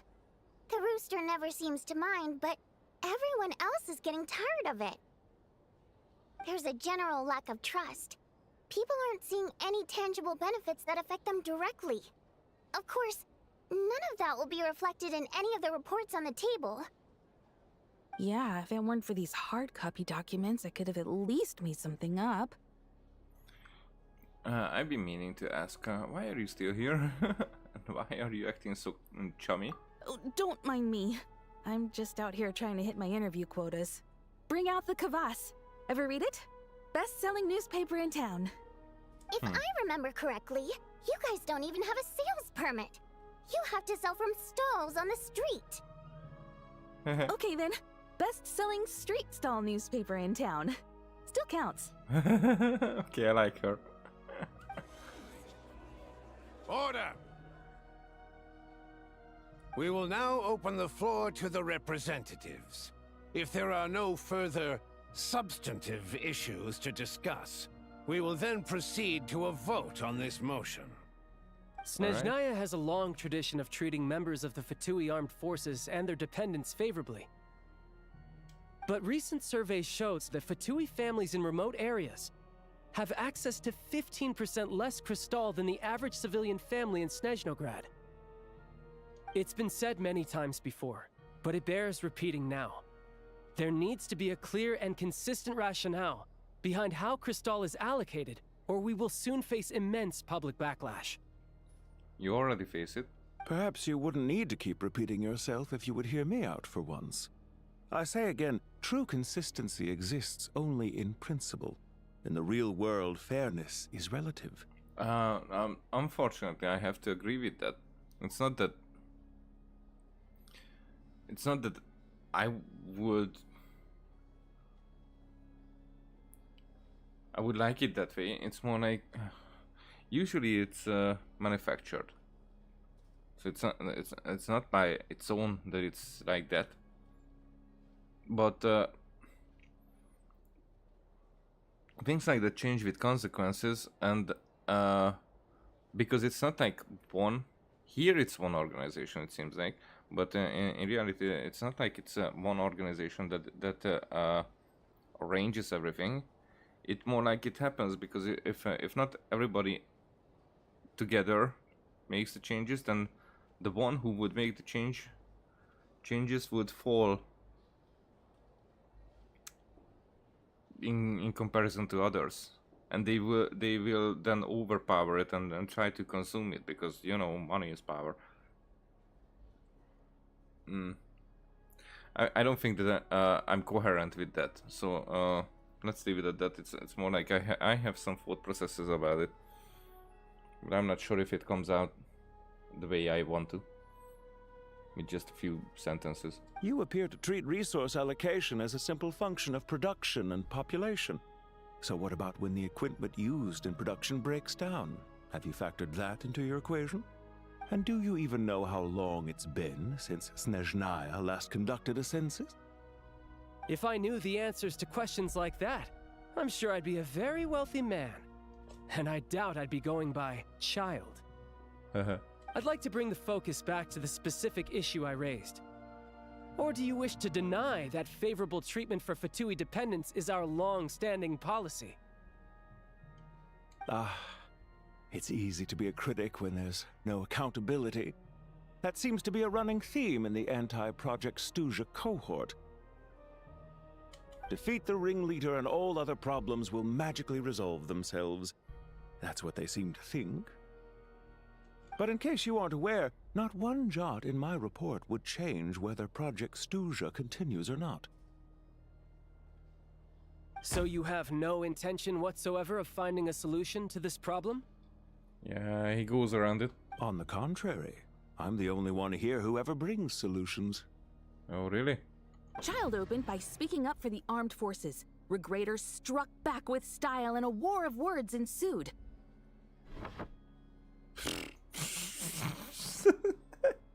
Our reporter was live on the scene to get the audience's reaction as it all unfolded. Who do you support? I think Child raised some issues that need addressing. I think Regulator's rebuttal makes sense. Both, but I think everybody knows about it, so let's go with the Regulator. The people have spoken! Regrator delivered a deft rebuttal to Child, as we've seen so many times before. But how could Child take this lying down? Now you see why they don't have a sales permit. However this reporter wants to spin things, I haven't forgotten that Tartaglia was representing the Northland Bank when we first met in Liyue. So, surely their relationship can't always have been this strained. You two are getting off topic. Let's focus on what the data is saying. Mr. Pantalone, may I speak on your behalf? Finance researcher? Oh, please do. I'm more than happy to save my breath. Crystal distribution policy undergoes modifications with each new period. The ultimate goal being to find the most reasonable method of allocation, which I believe is what Mr. Tartaglia also seeks. But I fear many may have been misled on this topic by extremist activists. To clarify, Project Snezhnaya is not the root cause of the problem. It is merely a framework for resource distribution. A framework for resource distribution.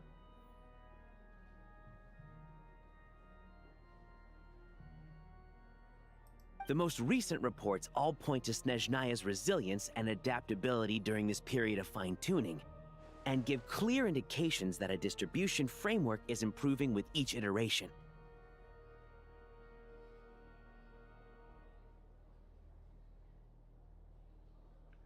Well, the people don't feel it that way. To make drastic adjustments without first considering the risks would likely do more harm than good. It would be a waste of the hard-won experience we've gained to date.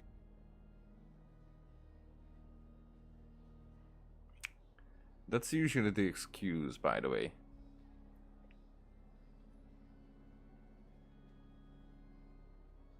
Yeah, it's more like we don't know how it would. We know how it goes right now, so let's keep it that way, because if any changes would come, then that would be like we don't know. Okay, there's a word that I'm looking for. But basically, that's that they don't know about it. But that's the excuse. So even if they would know, if it would benefit them to keep people in the dark, then they would go for it. That was always with power. Renowned scholar of finance, Arapov spoke up to clarify the fiscal logic, clearly alluding to social organizations like the Rokot in his words. With the notorious Lelek still active to this day, should the Rokot be held responsible? No, there is someone else to blame. Lelek. Did we hear about that name?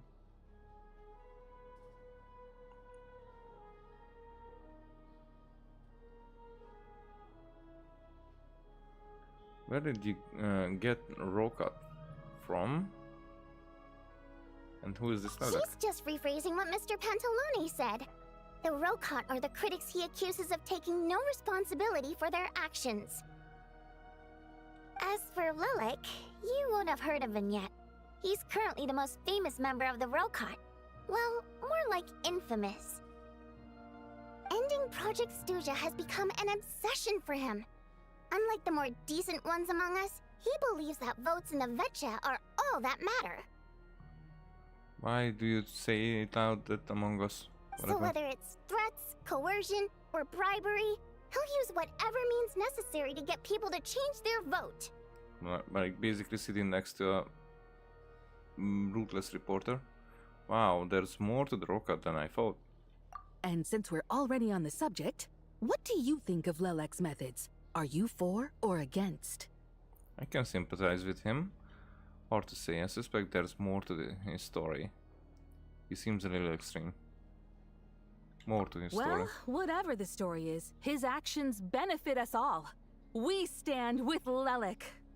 At least someone here wants to take this discussion seriously. I've been considering that issue myself. What you really need is more precise regional data, right? I think it would be easiest to let the Fatui handle it, since they're already in charge of Crystal shipments anyway. We may as well get them to collect some data while they're at it. Whatever you need, you can ask the Fatui to look into it for you. In terms of supervision, I think the Druzhna would be a good fit.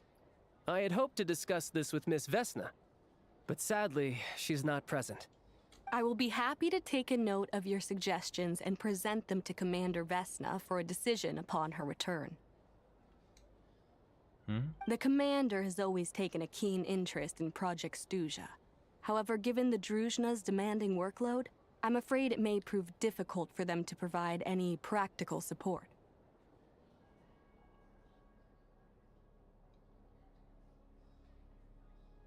Let us refrain from jumping to conclusions until a concrete and actionable plan is in place.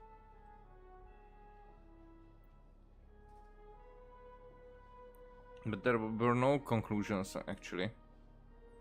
My apologies, Lord Rooster. Reporter? The commander has always taken a keen interest in projects. However, given the Druzhna's demanding workload, I'm afraid it may prove difficult. I don't know.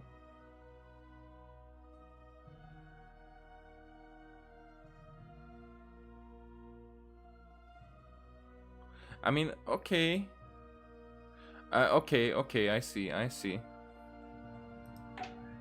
There are numerous issues to address here, including manpower, time sensitivity, and reporting lines.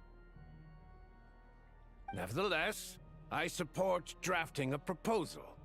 Follow the usual procedure, and it can be raised as a new motion for all parties to evaluate at the appropriate time. In that case, I'd like to share one thought before the proposal is drafted. The issue of time sensitivity was raised just now, which I presume relates to the official reports. Yeah. In fact, the Energy Commission already collects regular statistics on each urban center and its surrounding area. Would these be of any use?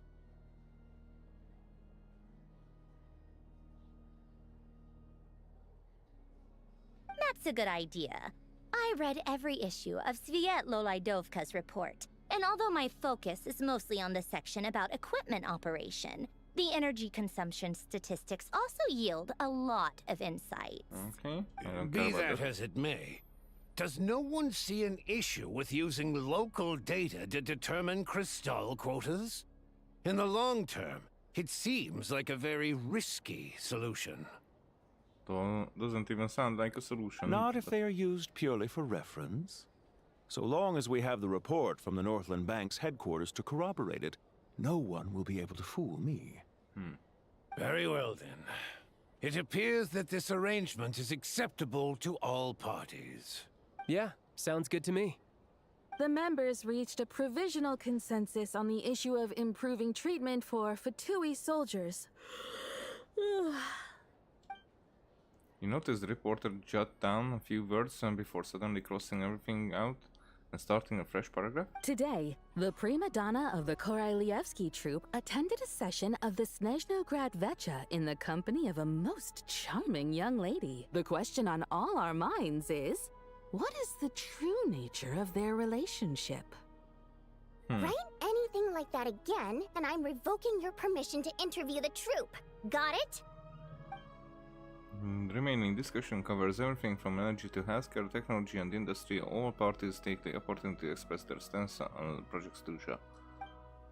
You ignore Mironova. She carries on writing her sensationalist report, but after a while you start to feel that reading the news from her might actually be more interesting than being here in person. Now then, if there are no further contributions from those present, we shall proceed to the final vote.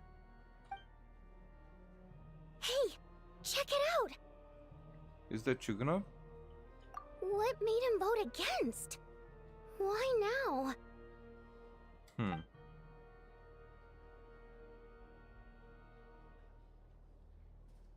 The votes have been tallied. Those in favor of continuing Project Stuzha total 61%, securing a clear majority. That was too close. The margin has shrunk yet again. Chuganov was a huge loss. I'll bet Lelek is behind this. I wonder how Pulcinella will respond this time. Chuganov. I see. Lelek strikes again. I'm guessing blackmailing. Yes. Go, Lelek. Once Project Stuzha is defeated, our unwavering support at Bring Out the Kvass will finally pay off when we make our comeback. I can taste our victory already! In accordance with the result of this vote, Project Stuzha will remain in effect until the next Vecha period. Finally, may I remind us all, we debate only for the greater glory and solidarity of our nation. May the aurora shine ever on, and the tundra always stand firm. So what are the places that are empty? I'm curious. The session is concluded.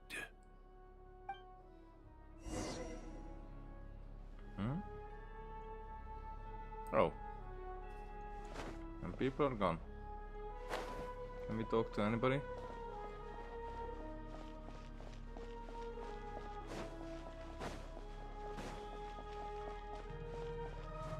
Climbing?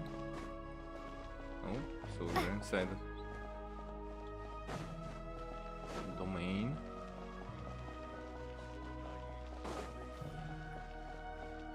And this place is no exception.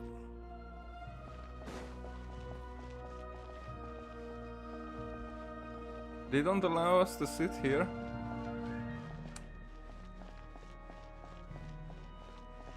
Oh, but here we can, okay. At least.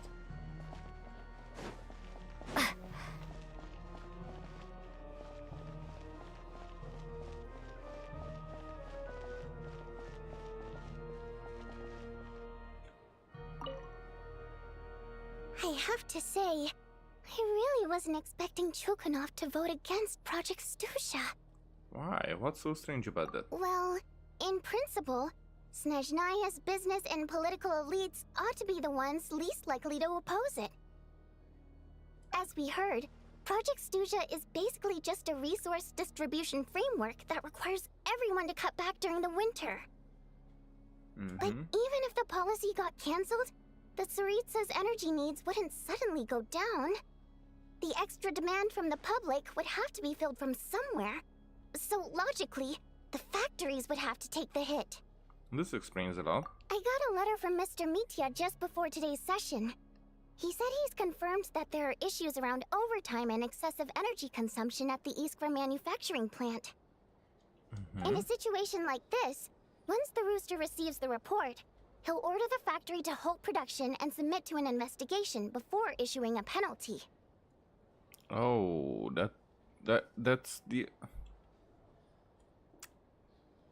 opposite that they want to achieve. But that's a week-long process, and thus didn't make it onto the Vecha agenda this time.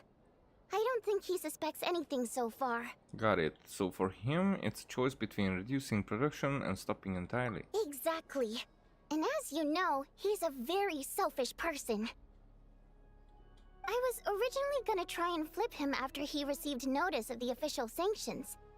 My plan was to convince him that the whole thing was completely unfair. Rather than just sit back and take the hit while his factory stopped production, he'd be better off voting to end Project Stuzha. At least that way, no one else would be able to make any money either, because all the factories would suddenly have more limited energy to work with.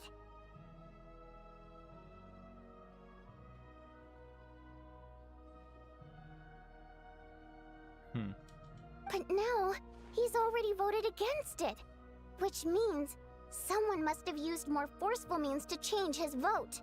Just like with everyone else who flipped. You mean Lilac? Yeah. No one knows why Lilac is so obsessed with ending Project Stuzha, but by the looks of it, he's inching closer and closer to success. Lilac must have strong motivations, given how he'll stop at nothing to achieve his goal. Maybe he knows the full truth of Project Stuzha. Oh, so we're going to Maybe look for my next step should be to focus on him. Oh, right. What are your plans for the rest of the day? Shall we head out? Hey, comrade. I noticed you were here during the debate. Is this someone we know? I didn't take you for a political enthusiast. Greetings, Harbingers. I just happened to have some free time today, and my new friend here thought it might be fun to check out the Vetcha. Ah, Odette must have introduced you. Looks like you two are getting along pretty well. I'll leave you to catch up. I should head back to the troop. Sure. Break a leg and all that.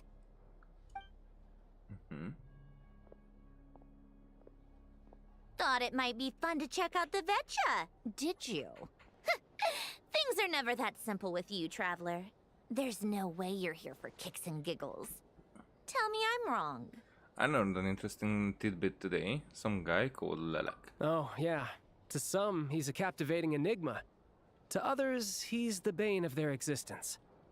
No one ever thought that some anonymous nobody from the Rokot could cause such a stir. I want to find out his true identity. Is it okay if I start digging around? Huh? You want to look into Lilac? Then I'm sure his days of anonymity are numbered. What do you think, Sandrone? Fine by me, I guess. If the Traveler actually manages to expose Lilac, it'll be doing Pulcinella a favor. In return, it seems fair to let her in on what we've learned so far. Oh, yeah, so that would be another way of achieving the goal. My thoughts exactly. Sharing is caring, after all. But I'm guessing we will learn the truth first from Lilac, and then it will not matter the other way around. Head back to Glupov and grab the files on Lilac. It's easier to just pull the records than go through the rigmarole of getting the Traveler a visitor's permit. As you command, child, sir. Likachev. In that case, since we're going to be waiting anyway, I'll have someone brew a pot of black tea. Okay. One common thread among the many incidents Lilac has been involved in is that the victims are all too scared to share any real information about him. Clearly, he must have threatened them in some way. His modus operandi is to silently infiltrate the scene and leave a threatening letter behind. But neither the letters nor the crime scenes ever yield any clues to his identity. So all these files have to offer are short statements by the people affected. They don't give us a lot to go on. Well, Sandrone is barely sitting on that bench, but still holding her leg like that, that's...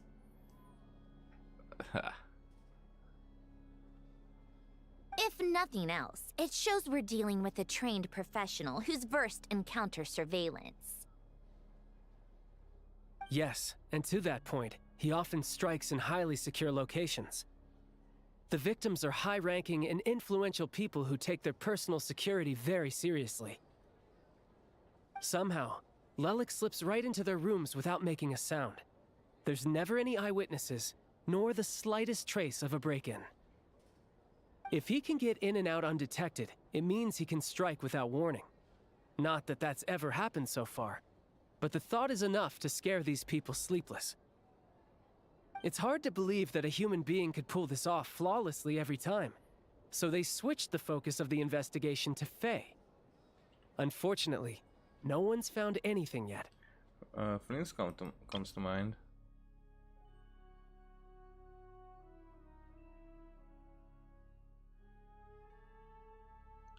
But for the same or or a similar method, he has to have an accomplice inside.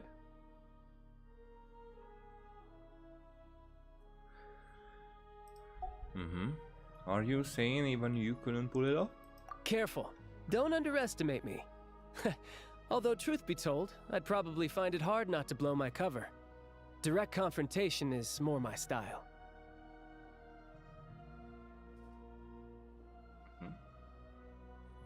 We haven't ruled out the possibility of Lelik being human.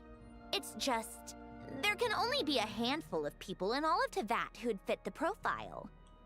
They, on the other hand, plenty would have the ability, but few would have the motive. So it's someone as strong as Tartaglia and even more meticulous? No, not as strong as me. You'll never find the culprit with criteria like that. Let's go with a little weaker than me. Novelet, skirt.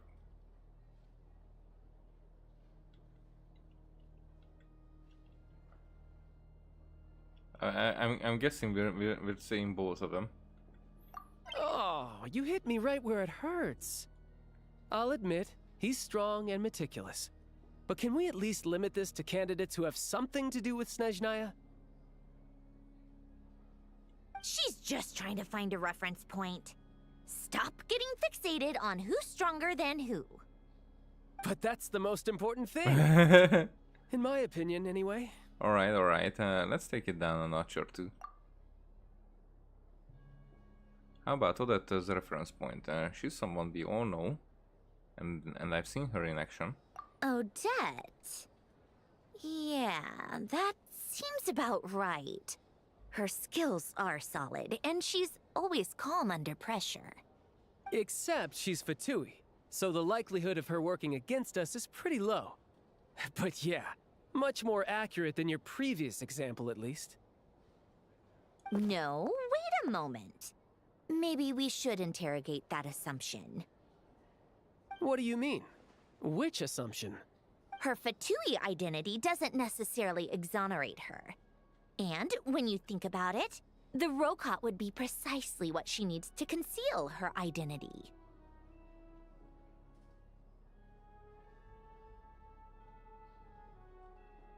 Well, what? Maybe I lost something.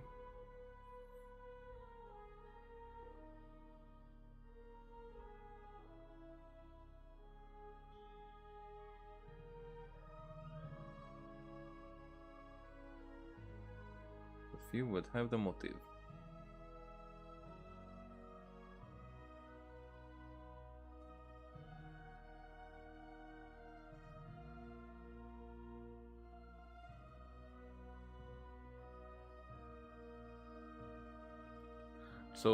So they're thinking that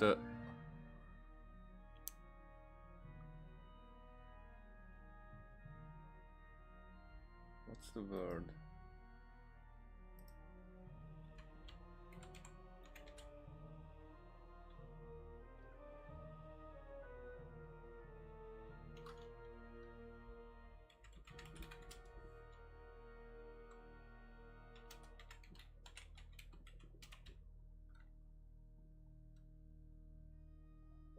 These are not the ones, but basically an espionage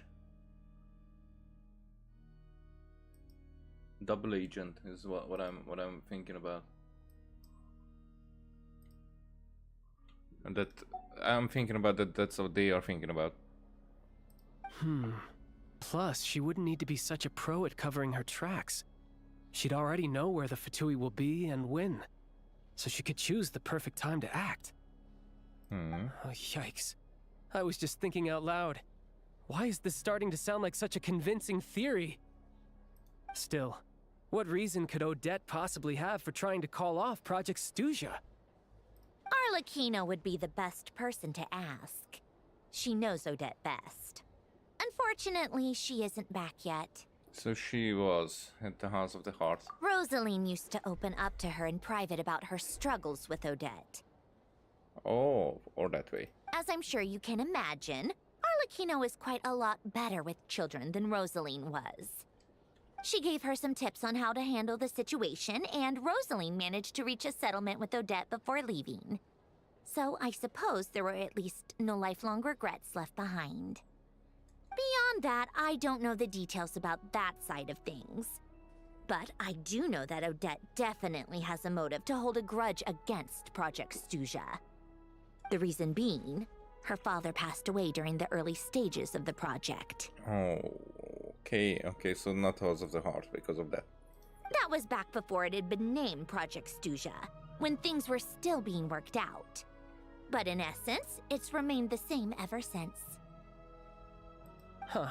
The more you know. Rosaline was always so self-centered.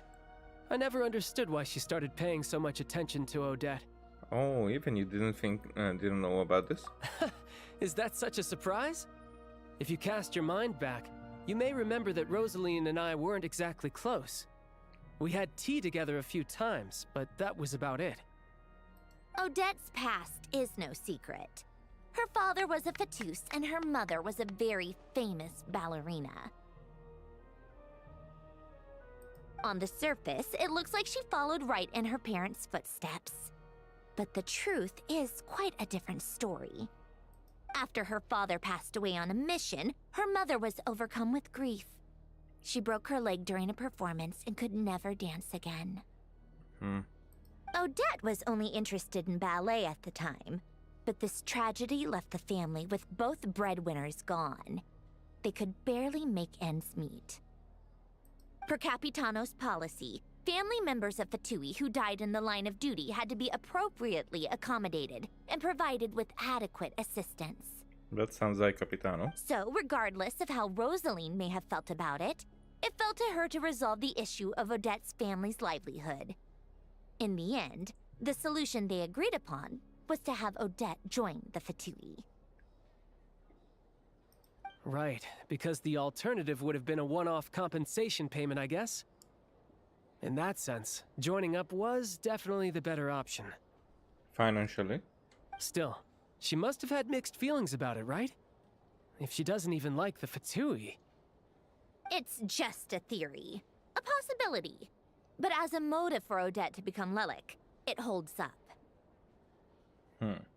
That said, I have no idea where Odette's head is at right now, or what her conflict with Rosaline was about.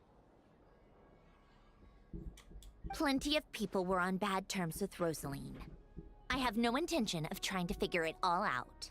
So Signora actually wanted to mend her relationship with Odette. Yes, but there's not much point in discussing that now.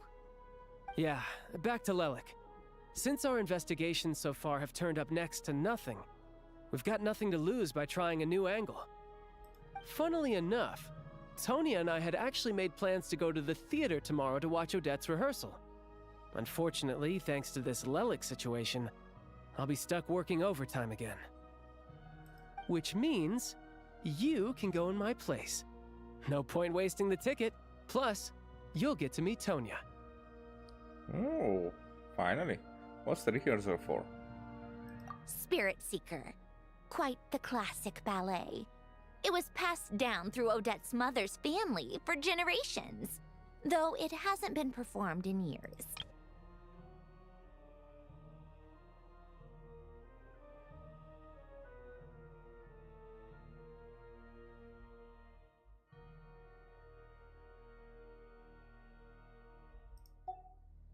But Odette's been practicing it diligently, and it's finally ready for a return to the stage.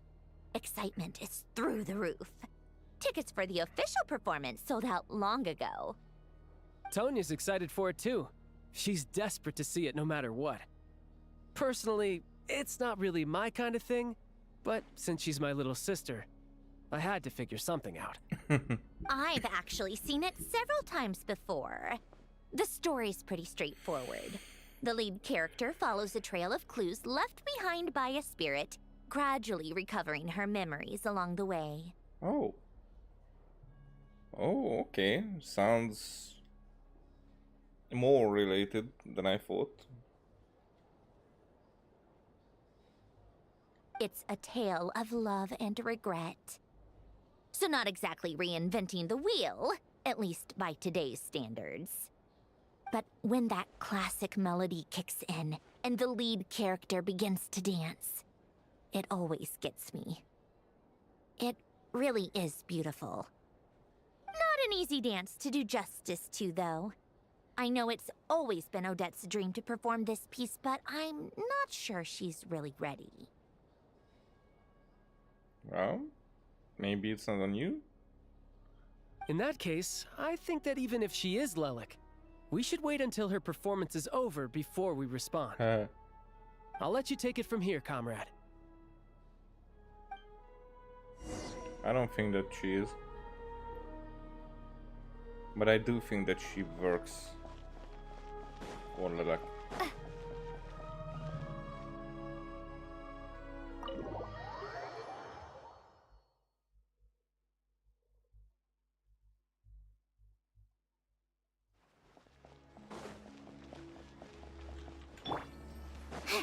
How tiresome.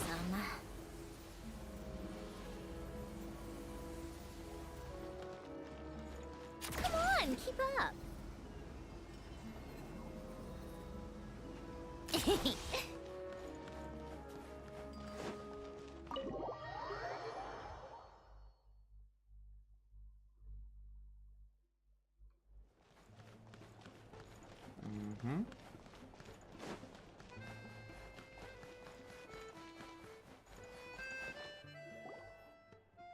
Sounds like you've made a ton of progress today.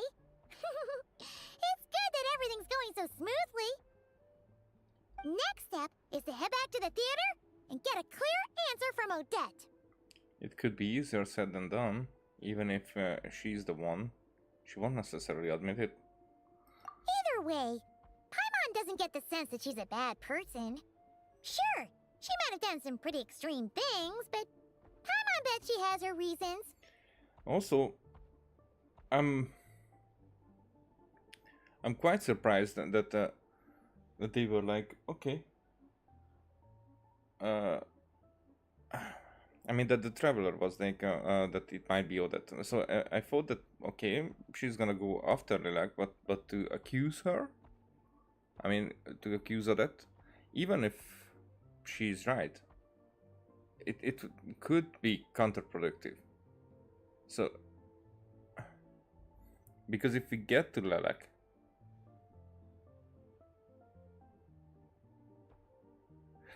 we're right now a Rokat member. Okay, so this confuses me a little bit. So we're doing some contradicting stuff. Maybe this is going too far, but like, with everything she's managed to do so far, wouldn't it make more sense in theory to be even more, you know, heavy-handed? Why leave a letter when she could, well, we know there are plenty of other ways to keep people in line, right? The point is, she could have gone further, but she didn't. So, if it is her, she's got some principles at least. I want to believe in her too. Yeah! Well, all you can do is follow the facts wherever they lead. How are you feeling today? No change, really. But that thing Paimon told you about yesterday? Paimon feels like she can sense it more clearly now. Hearing you talk about your day makes Paimon itch for an adventure. If only she could be there with you so we could experience it all together. Yeah, I wish you could be there too. I'm not used to adventuring alone. But don't worry, we'll get to the bottom of this. Guess it's just one of those things. Never mind. Paimon will behave herself and keep resting.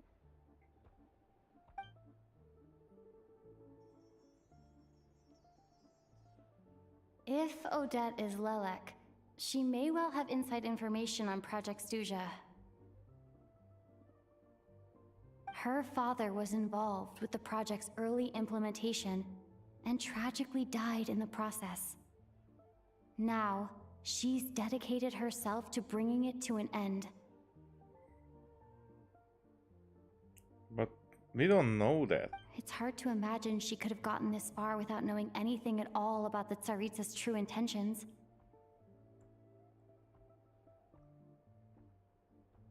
When she spoke to us as a member of the Fatui, how much did she let on? And how much was she hiding?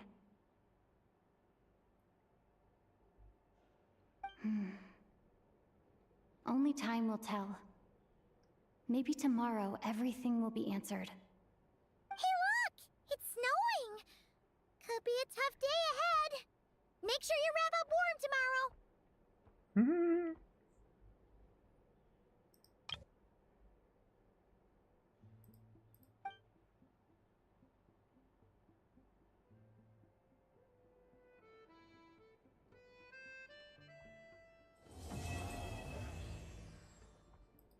Alright, so Act 1 complete.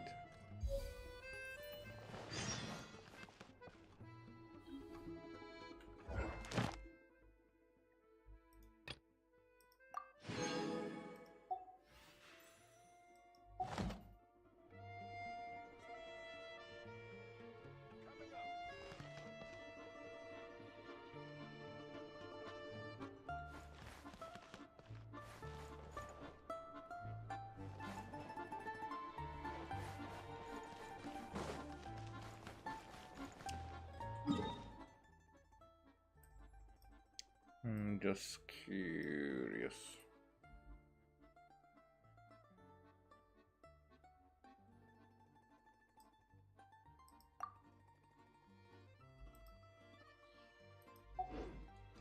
Yeah, so I do have to leave.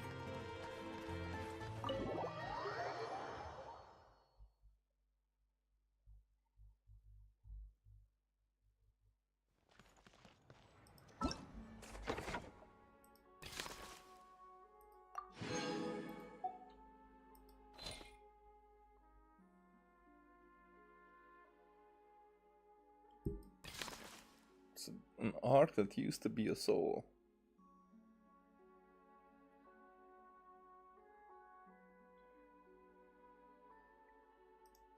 That's a sentence.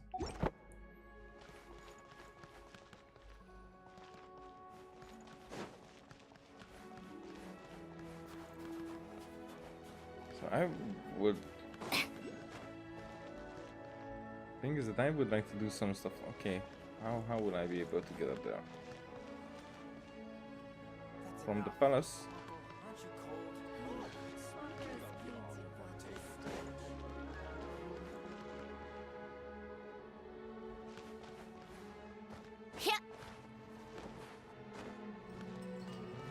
I'm glitching a lot.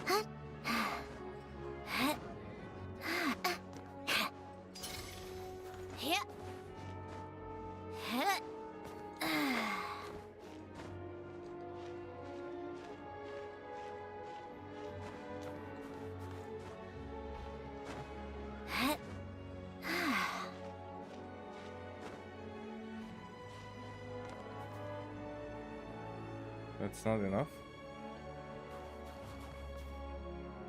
Maybe from the onion.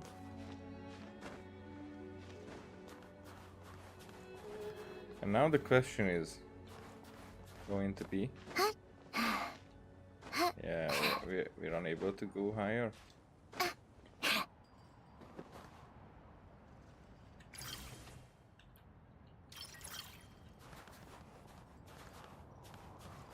I would be able to put this anywhere. Oh!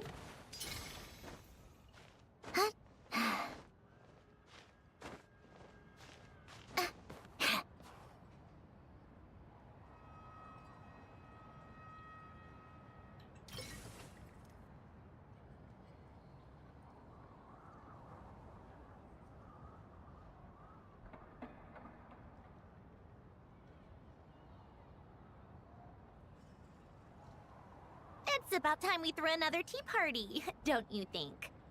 I wonder who else is free.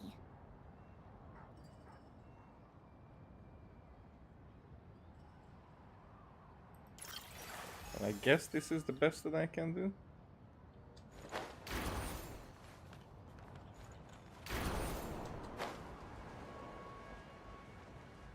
Okay, this is not enough.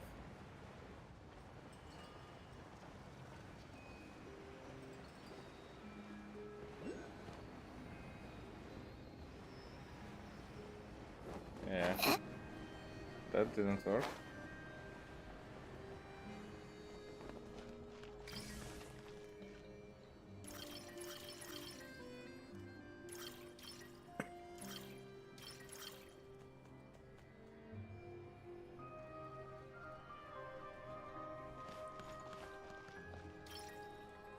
Thing is, if I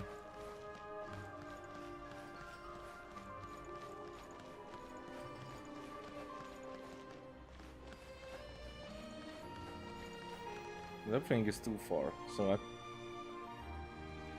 could be that they thought about it.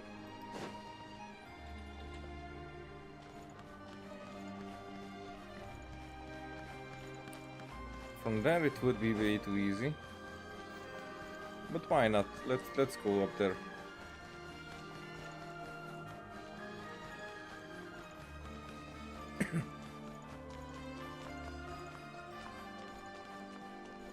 Take a break.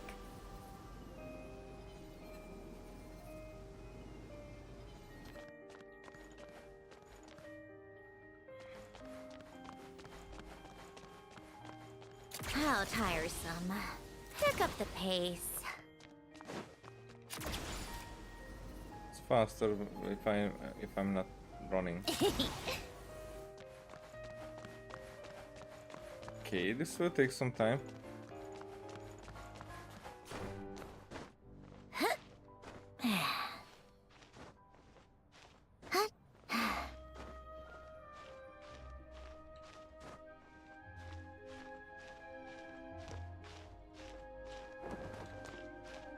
Fuck you, game.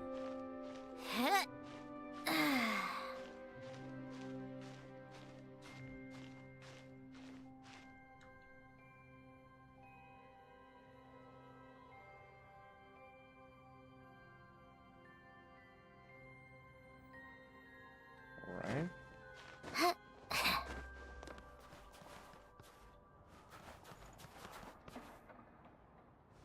Where do I want to climb though?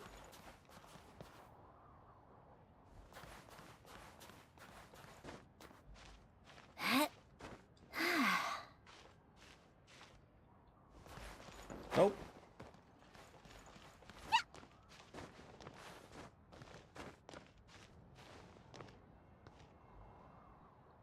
Alright. Oh, that wasn't.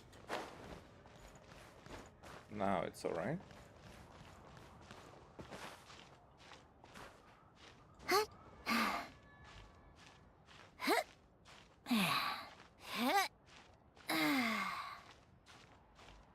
Okay, so we can stop here.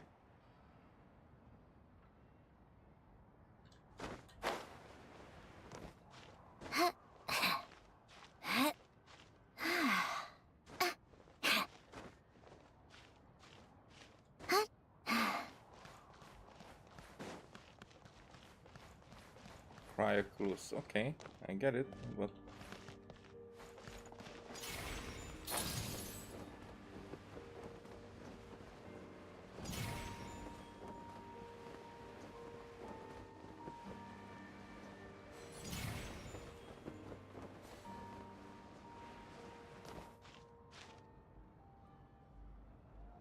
oh, I see.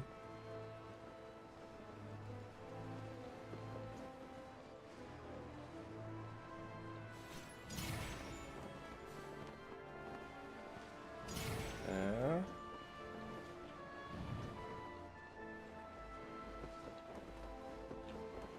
There you go.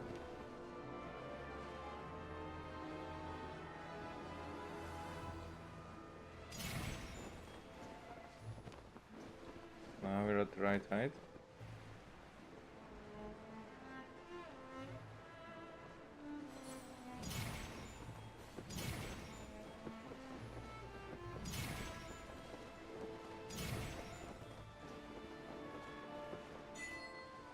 Because the palace is there.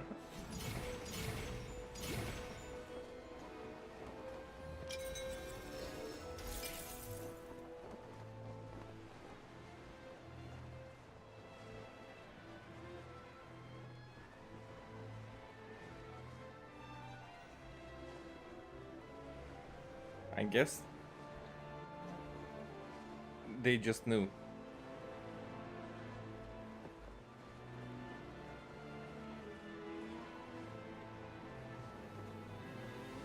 So that's the line. It's not connected to any of the others. So I'm not even sure that our train can go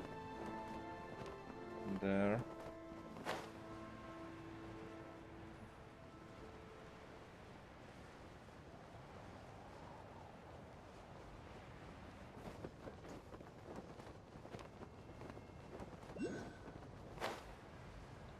I know it might have been a bit overkill, but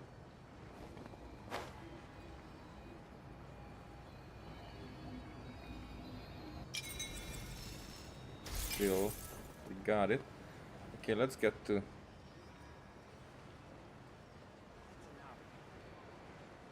the statue.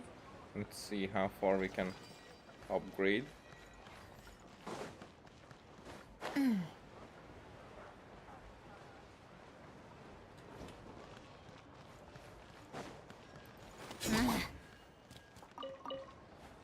Hehe.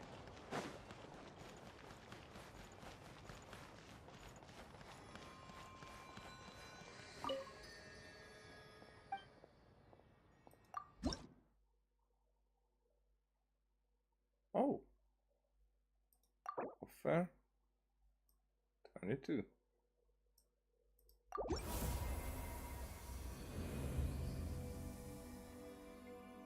We get a constellation.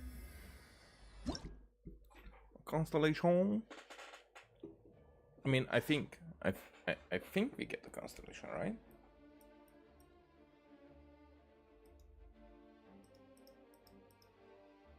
Can we not check the previous one? Nope.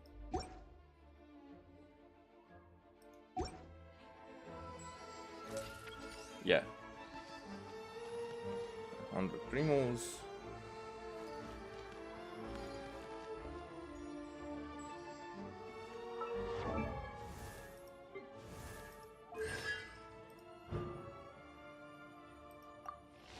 Traveler regenerates 5 elemental energy when they deal stellar glimmer damage. This effect can trigger once every 0.5 seconds.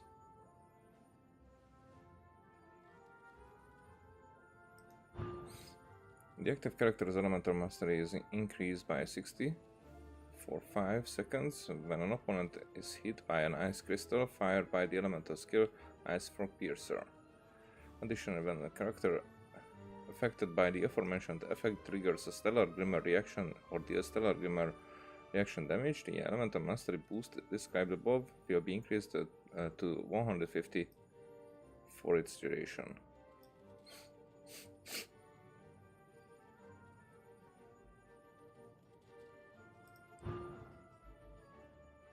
Increases the level of the elemental, yeah. The duration of the Frostpierce star created by the elemental skill is increased by 25%. Every stack of Frost Glow consumed when using the elemental burst increases stellar glimmer reaction damage dealt by other party members by 5% for 15 seconds. Maximum 40% increase can be obtained in this way.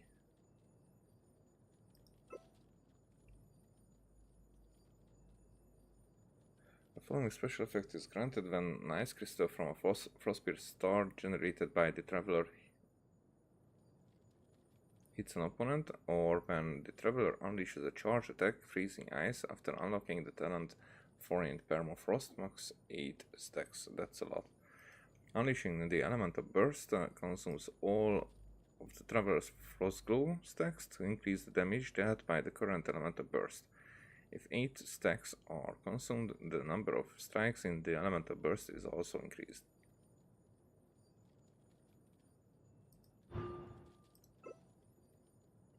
Stab at the opponent with the Traveler's weapon, which increases an ice cold fog. This deals cryo damage to opponent's upper hand and forms a Frostpierce star next to the Traveler. Follows your own party members around the field and periodically fires ice crystals at nearby opponents, dealing high damage. Radiance. The Frostbear Star will no longer fire ice crystals at opponents at intervals, but will instead fire an ice crystal at opponents in a coordinated attack when the Traveler hits an opponent with a normal attack, charge attack, or plunging attack. This effect can trigger once every 0 point when the Traveler hits an opponent, so it's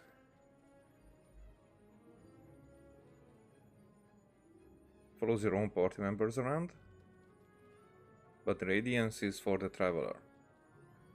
When an opponent is hit with an Ice Crystal, the Traveler gains 1 stack of Frostglow. When not in combat, Frostglow expires after 30 seconds.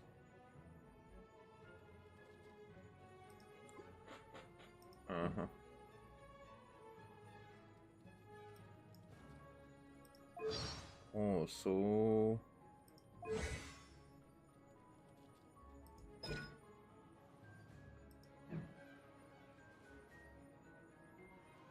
Where can we...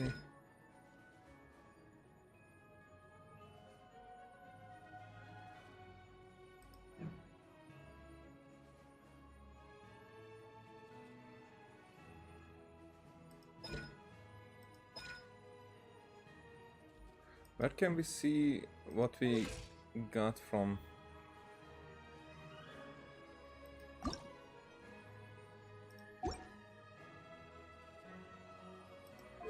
It was at the talents, right?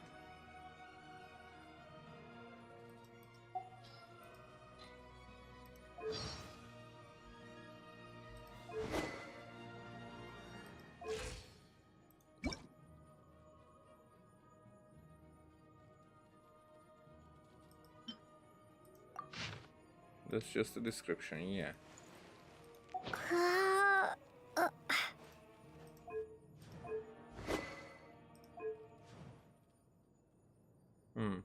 Whatever. I don't know. Okay. We've done that. By the way, can I already ascend the Losha? Wait. It was right at the beginning. Yeah. So I will need to gather this here.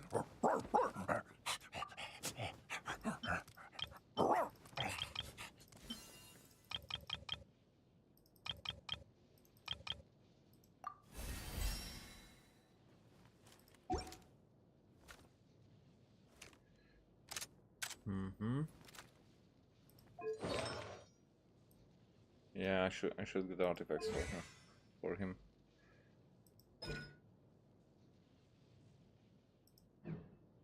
Yeah, I need to farm. But where are you now? 11,000. Everybody has 18,000. Oh.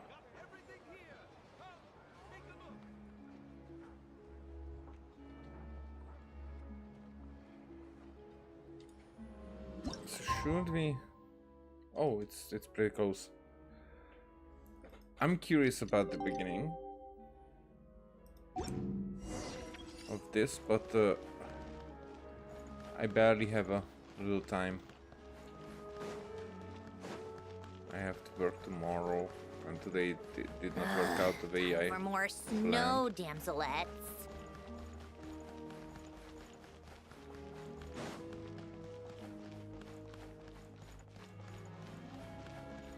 Come on, keep up. What is that?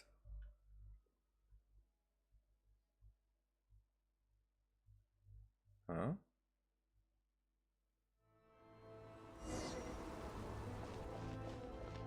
What? Oh, it's this focus mode.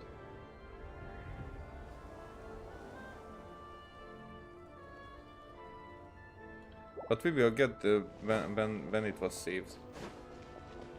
Part of it, so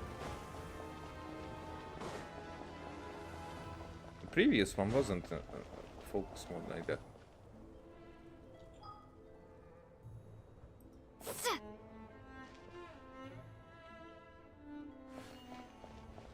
This would have been cool for the first time.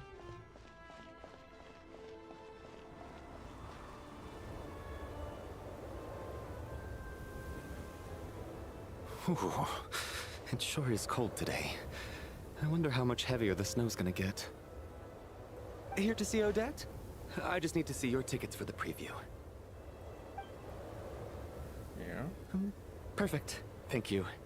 I'll hold on to your tickets. Come on in. It's freezing outside.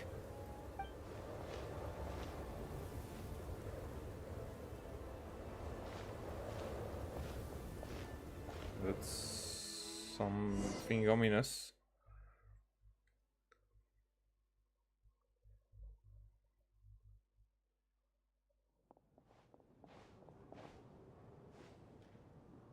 I think I'll leave the Lelek question until after the show's over. Then I'll go find Odette. Huh?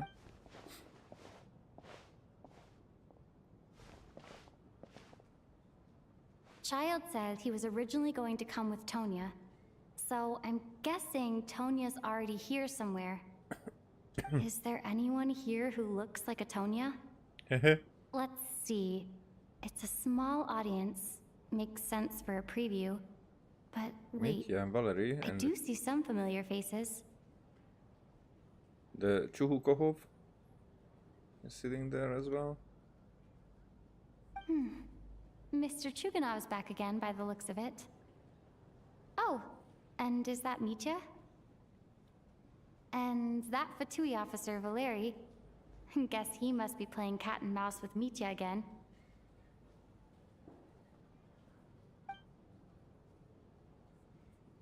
Oh no.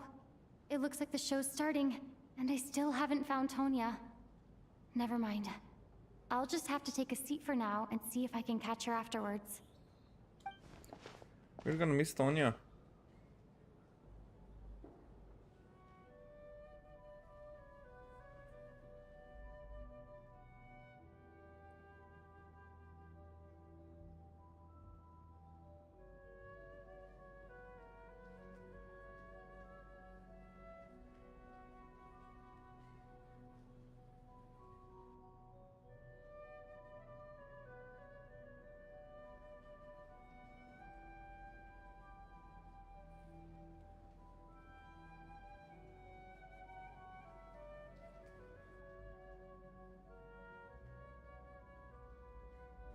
Oh.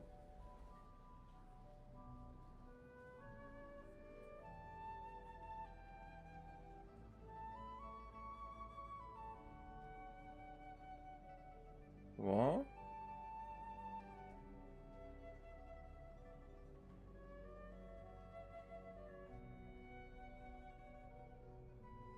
Everybody's freezing.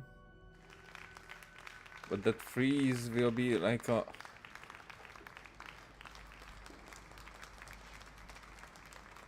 like an effect, not just cold.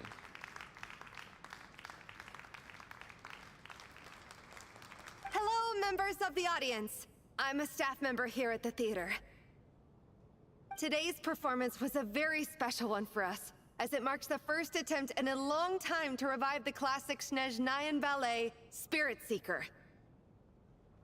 To commemorate this occasion, we would love to take a group photo of the cast, crew, and audience members present today. Could I kindly ask the audience to please come up onto the stage?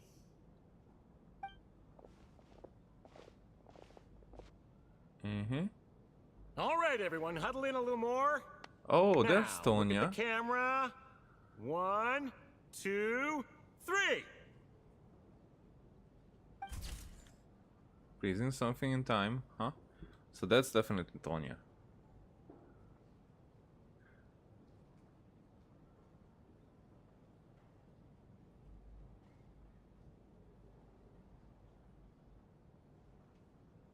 Huh.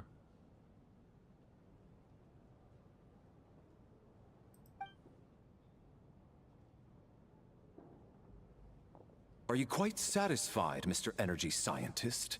I rather hope you don't have any other escape plans to add to my workload today.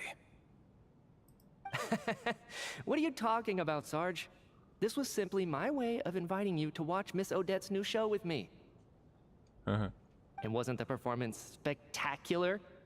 In the future, I heartily encourage you to take a leaf out of my book. Find some soul-nourishing pastimes to enrich your time outside of work. It was indeed a fine performance, but I must correct you on one point. This is not time outside of work. These are working hours. Working hours and non-working hours are just a social construct. Human technology can never advance if we're too rigid in our thinking, Sarge. If you're always working, you never have time outside of working hours. May we leave now? Already? I mean, I was kinda hoping to soak up the atmosphere for a little longer, but... No? Okay, guess I'm pushing my luck. Didn't seem like too much to ask, but fair enough. Off we go then, Sarge. Back to the land of working hours. Lead the way.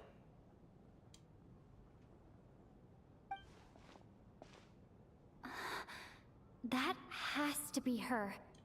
She's the only person in the audience around Tonia's age.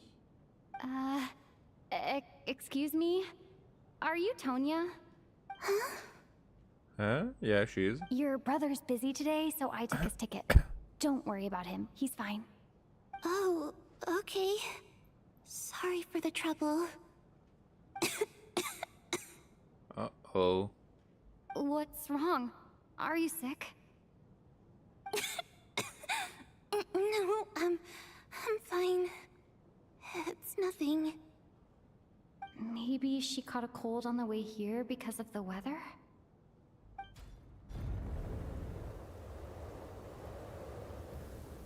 I haven't seen snow like this in a long, long time. It's most unusual. Are we going to get trapped in here? I know. It's completely white out there. You can barely see a thing. I've never seen such heavy snow in my life. Let's wait it out for now. You'd be lucky not to freeze to death in this weather, let alone find your way. Well, look at that. Maybe we shouldn't be in such a rush to get back after all. What do you think? Let's wait and see. Why do you need to take it so seriously? Fate has given us this wonderful chance to take a break. We owe it to ourselves to make the most of it. Fate has given us chances. Come to think of it, there's a small inn not far from here that always keeps plenty of extra blankets on hand for guests. I know the route well. Shall I head over and borrow a few blankets? That way, anyone in a hurry can wrap up warm for the journey back. Just remember to return them next time you're over this way. Sir, there's really no need to go to all that trouble. Hey, it's no trouble at all. Wait here, I'll be right back. Oh. And he's gone. What a kind gentleman. Very good. My wife and daughter are waiting for me at home, so I shall be heading back as soon as I get my blanket. So... are you expecting us to go back to the Armory Palace wrapped in blankets too? Don't worry about that. I made arrangements in advance. Should I not return to the Armory Palace within 3.5 hours after Operation Showtime begins, Operation an armed Showtime. squad will be sent to collect us. They will escort us back. You are one of our key military personnel, so any weather-related risks must be eliminated. Operation Showtime? So, wait. Every single time you drag me back to work when I sneak out, it's a whole official operation? Yeah, that's why you don't have resources. I gotta say, you've really turned this into quite a moral dilemma for me. It's snowing pretty hard out there. I think you should stay here for now. You seem a little under the weather. Sure. My brother might come pick me up in a bit anyway. Time to get to work. I should head backstage and find Odette. I need to look her in the eye and ask her about Lelek. Excuse me, are you looking for someone? I'm looking for Odette, I'm looking for Vodyanica, I'm looking for Alosha. I'm looking for Odette. Ah, a fan, I'm guessing? Today is just a dress rehearsal, so Miss Odette won't be meeting with fans.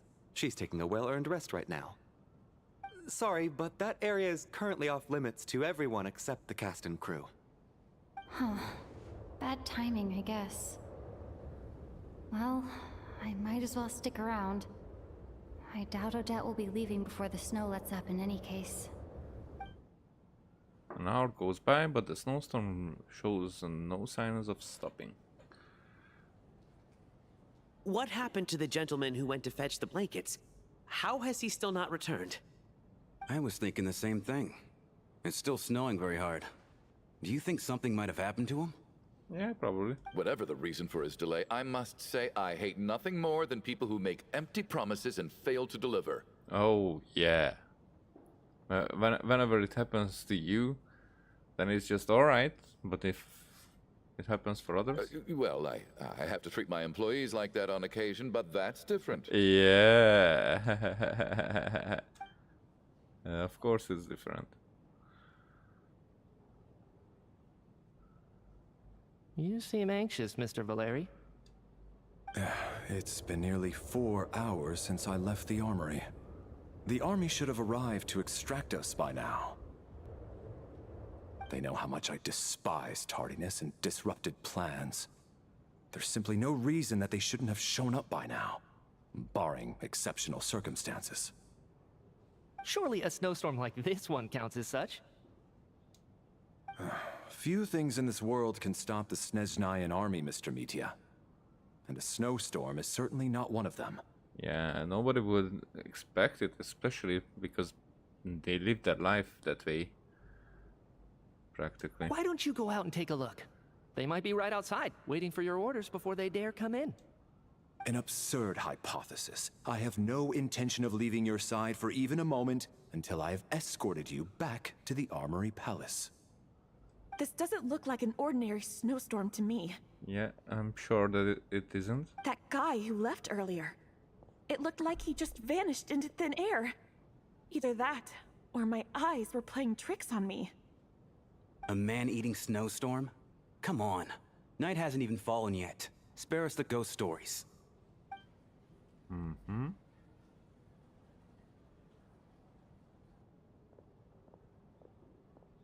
Traveler, didn't know you were coming today. How come you didn't say anything? I'm here to see that I'm not sure how I should say this. What is it? Something the matter? Tell me, I can help. Whoa, that's quite a snowstorm out there. I've been working backstage this whole time, so I didn't even notice. No wonder the audience hasn't left yet. Huh. Is weather like this rare even in Snezhnaya?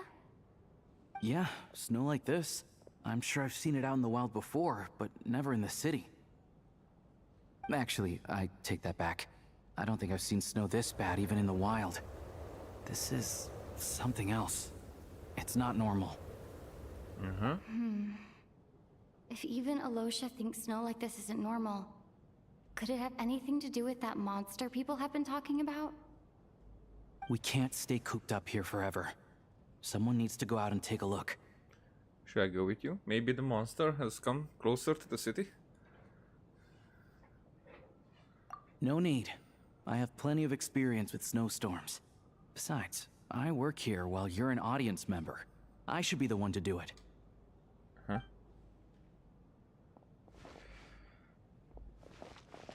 Everyone by the door. Careful not to let the snow soak into your shoes. In a snowstorm, you gotta look after your toes above all else. Oh, really? That's... actually... I mean, I know that it's important. It's... never heard it put it that way. Heading out, my man? Be careful. I've been told the snowstorm eats people alive. Thanks for the advice. I am planning to be careful. I just want to take a quick look at the situation out there.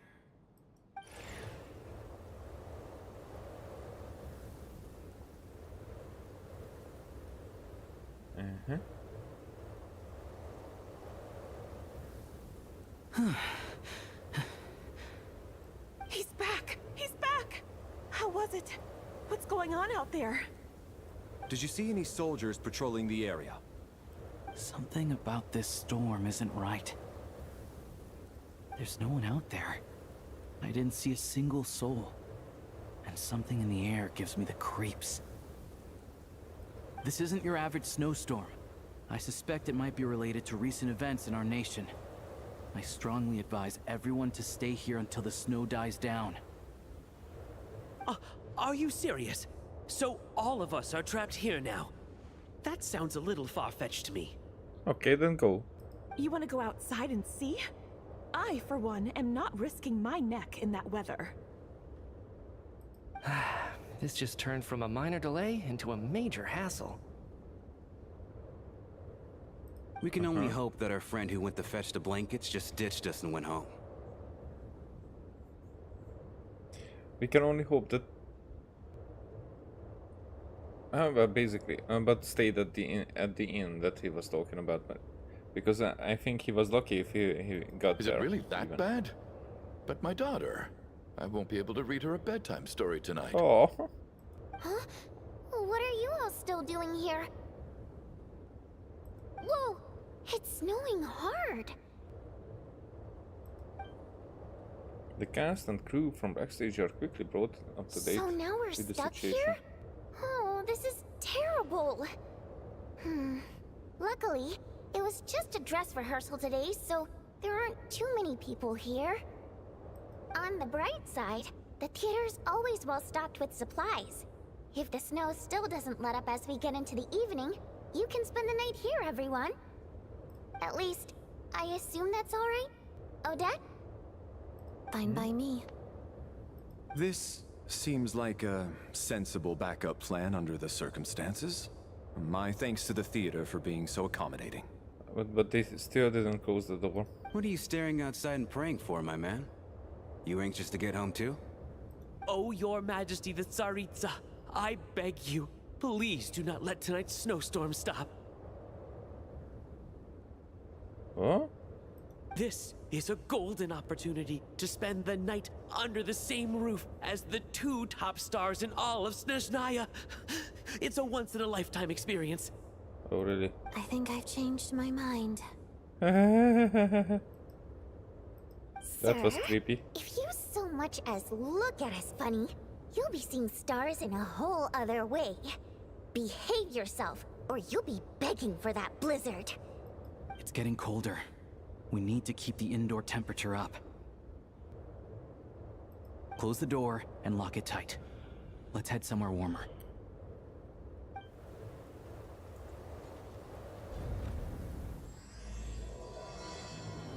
It just started, so this was just the beginning. Okay.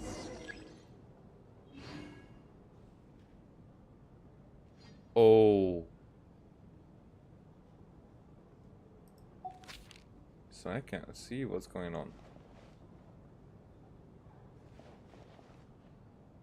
Okay, I do have to leave now, so sorry about that.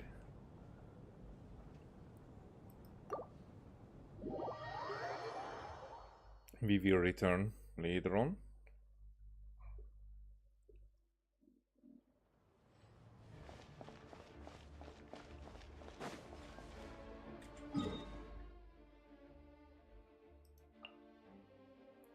Well, it's just a little bit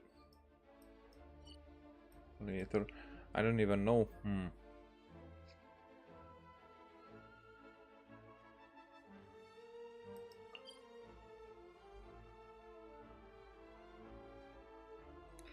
Meeting Point Chronicle, so there's actually another quest line right here.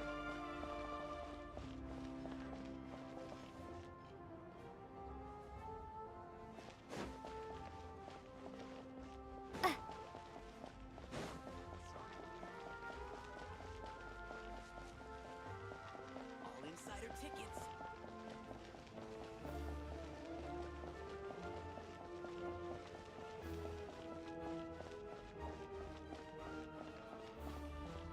Dorothea. I'm not gonna do the talking stuff now.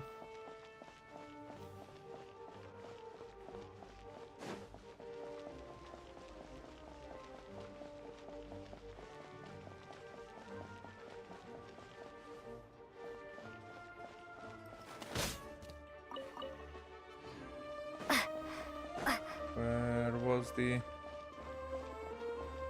smithy?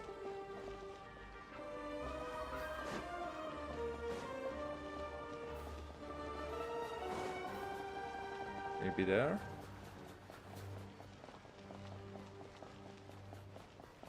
Yeah.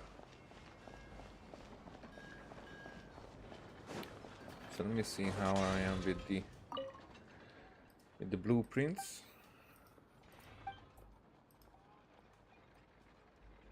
Wait, okay, so there's again. Ah, Alasha, you came at just the right time. The hunting traps you asked me to make are finally ready. Thank you, Mr. Kuzmichev. I'll take these traps with me. Could you repair these ones for me? Good heavens, how did you even manage to break these? I use nothing but the finest materials. A few days ago, I came across a tough chimeric monster. While chasing it, I realized that we were both trying to lure each other into traps. I had no choice but to use everything I had on hand. Boy, you're still alive. That means you won. Huh? Nature showed me mercy. The monster, blinded by its own rage, plunged into the ice chasm. It's dead for good? Can't say. I never saw the body. Leave those traps with me, boy. I make them sturdier this time. Something tells me you and that beast aren't finished with each other yet. Next time you cross paths, finish the job. I've got a feeling it won't step away from you again. Worry about Mr. Kuzmichev. If you're right, I bring you its sharpest fang. Alright.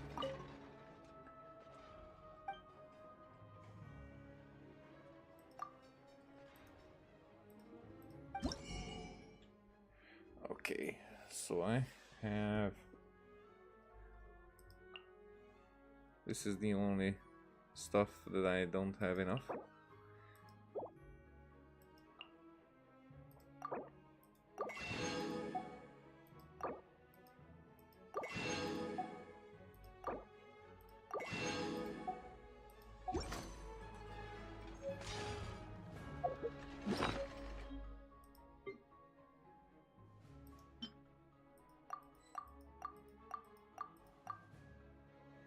Alrighty.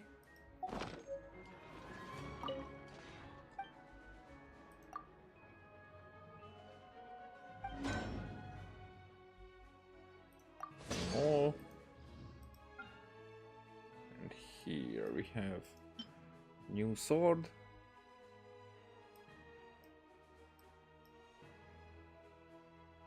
Which is an elemental master one.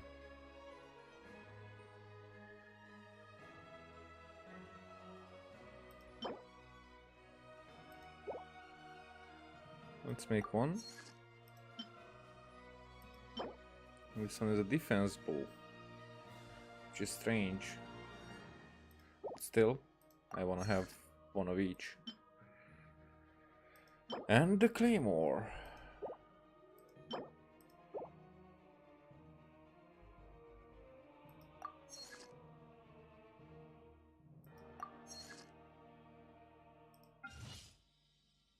I mean, I will definitely R5 one of these. Oh, okay. So I need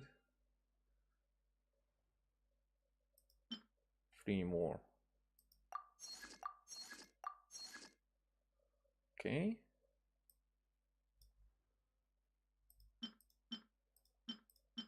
Is there something that I don't have any?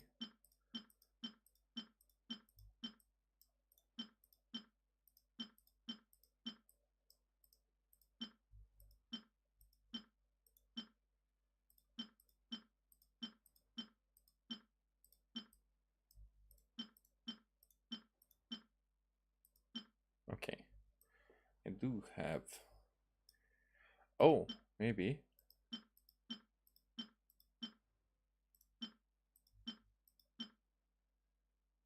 Oh, that's a wind catcher, okay. So yeah, I have one of each. Just...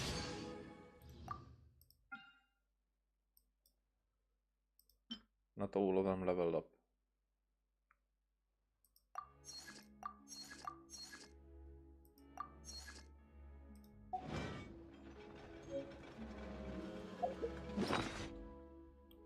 Alright. Let's see how that claymore works.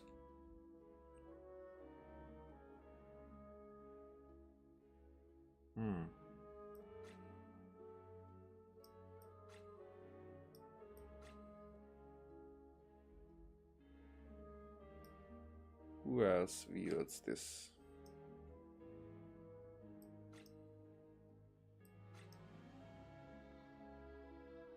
Nobody. This is the only stringless that I have. I mean, other than this one.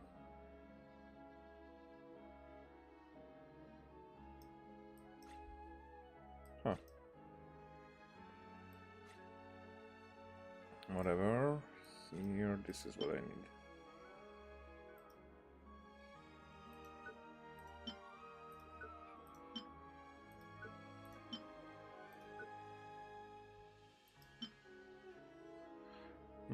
That's an energy charge.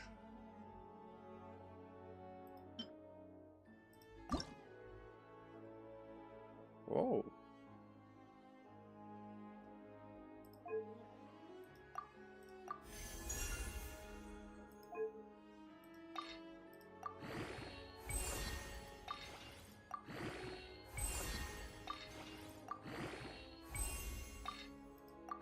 Haven't upgraded the weapon for a while now, it seems. Uh-huh.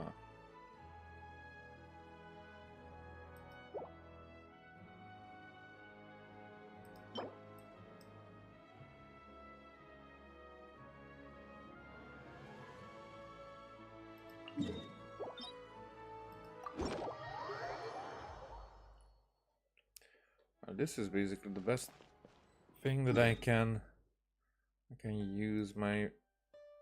I can use my resin for.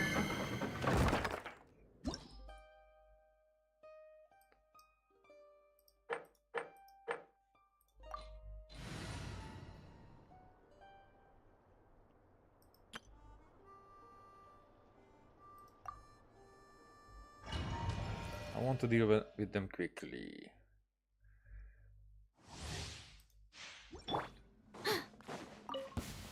So we're doing this the hard way.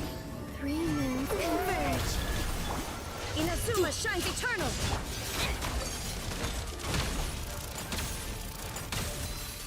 Take a break. You win.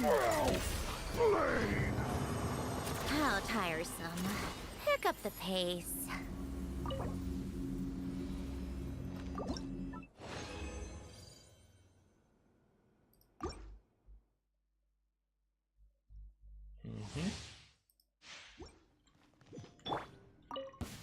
So we're doing this our little secret. Surge. Illusion shot.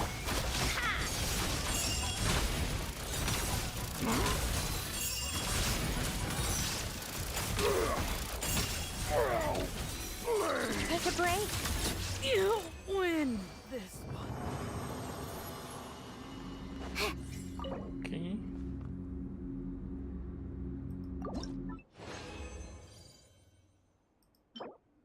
That's only 8. I will have to try something that I didn't try for a while now.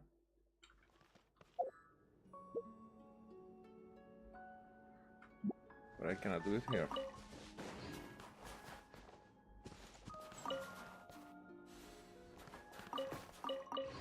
Let's just figure it out if this is a local again.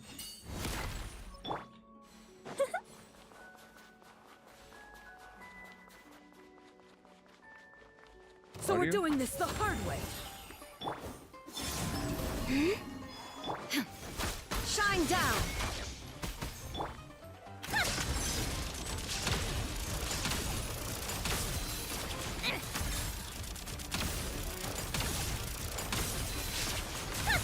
A spot of Teton interference. Begone. Now you shall perish.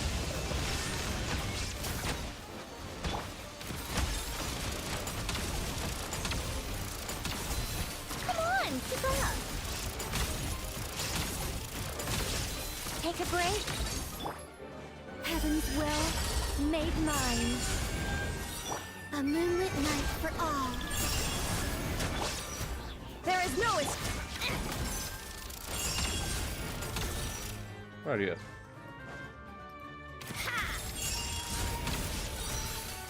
Come on, keep up. How tiresome. Take a break.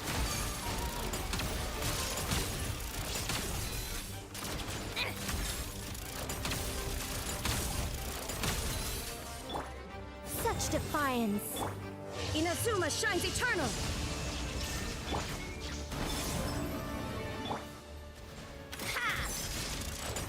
Piercing ice.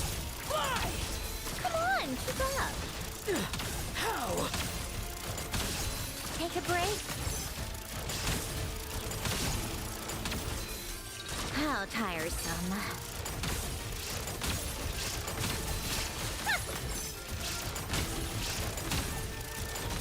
Let's test my hypothesis. I live within you. I think not.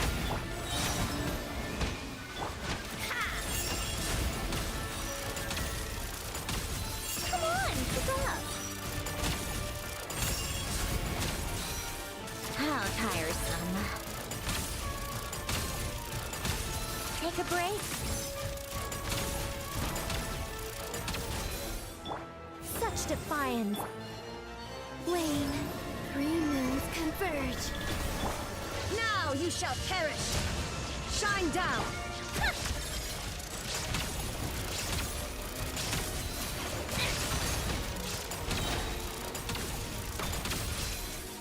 So she's a bullet sponge and gets like How tiresome. stopped really easily. Come on, keep up.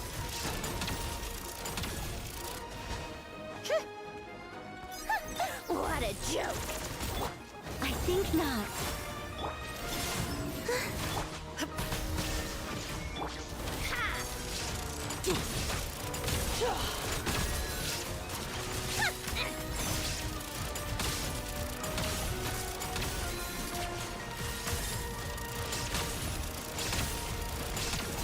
How tiresome. Begone. Inazuma shines eternal. Illusion shattered.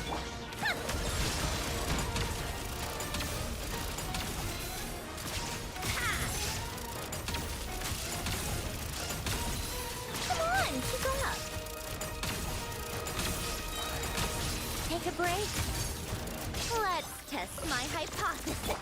Such defiance. A new moon rises. Oh, you're not even here anymore. Heaven's will made mine. Shine down.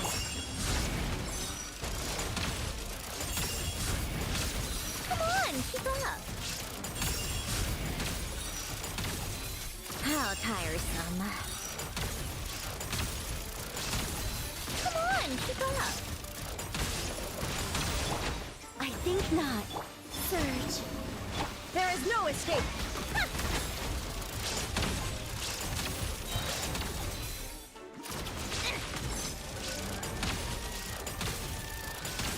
Take a break. Shine down. Torn to oblivion. Wane. Begone.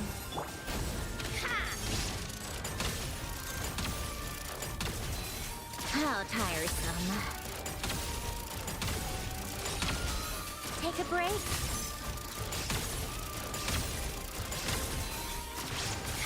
A spot of tea time entertainment. And you're Such defiance. teleported away just at the right time. Illusion shattered.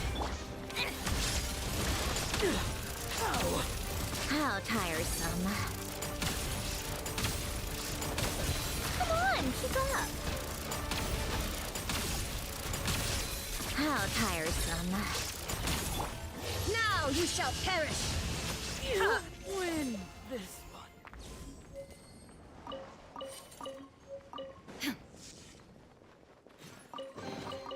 Take them. I have no need. Okay, this is where we came from.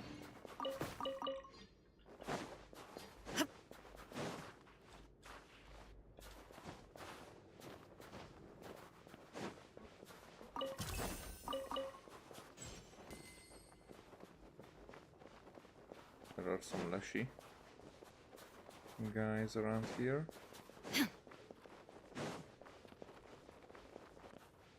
Alright, so nothing else here interactable.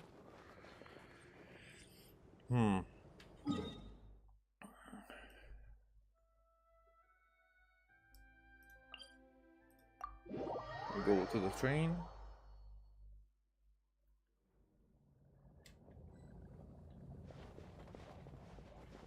So I got this Prime Ice communicator as well. Ad Astra Abyssosk. Welcome to the Adventurers Guild headquarters. A curiosity.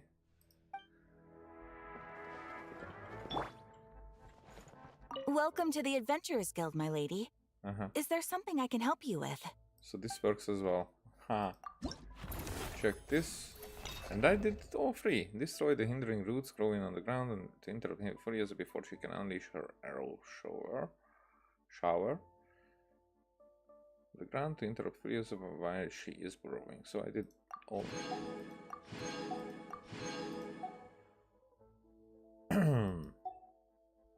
What's her story, by the way?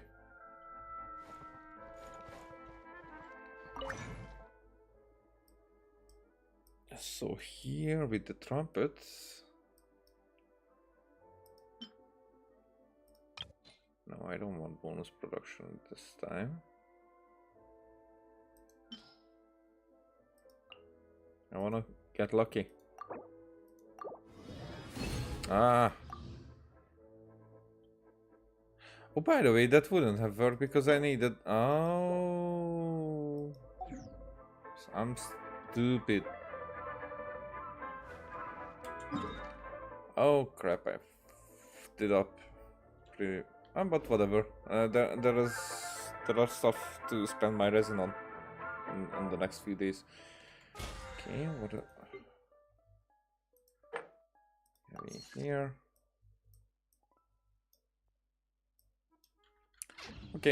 Okay, this is where I'm gonna finish it for today. The dailies. I take that one.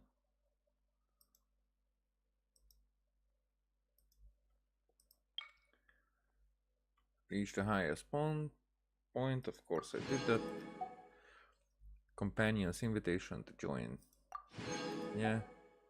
Everwinter without mercy. The trial performance. We did all that. Nothing else. Alright.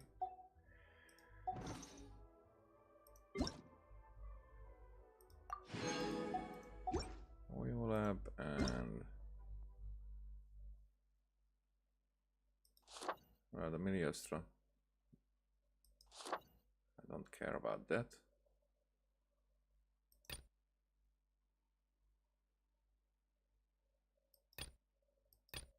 Come on.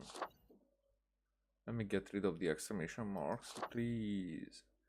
My OCD. There you are. Update summary. Why is it that slow? Alright.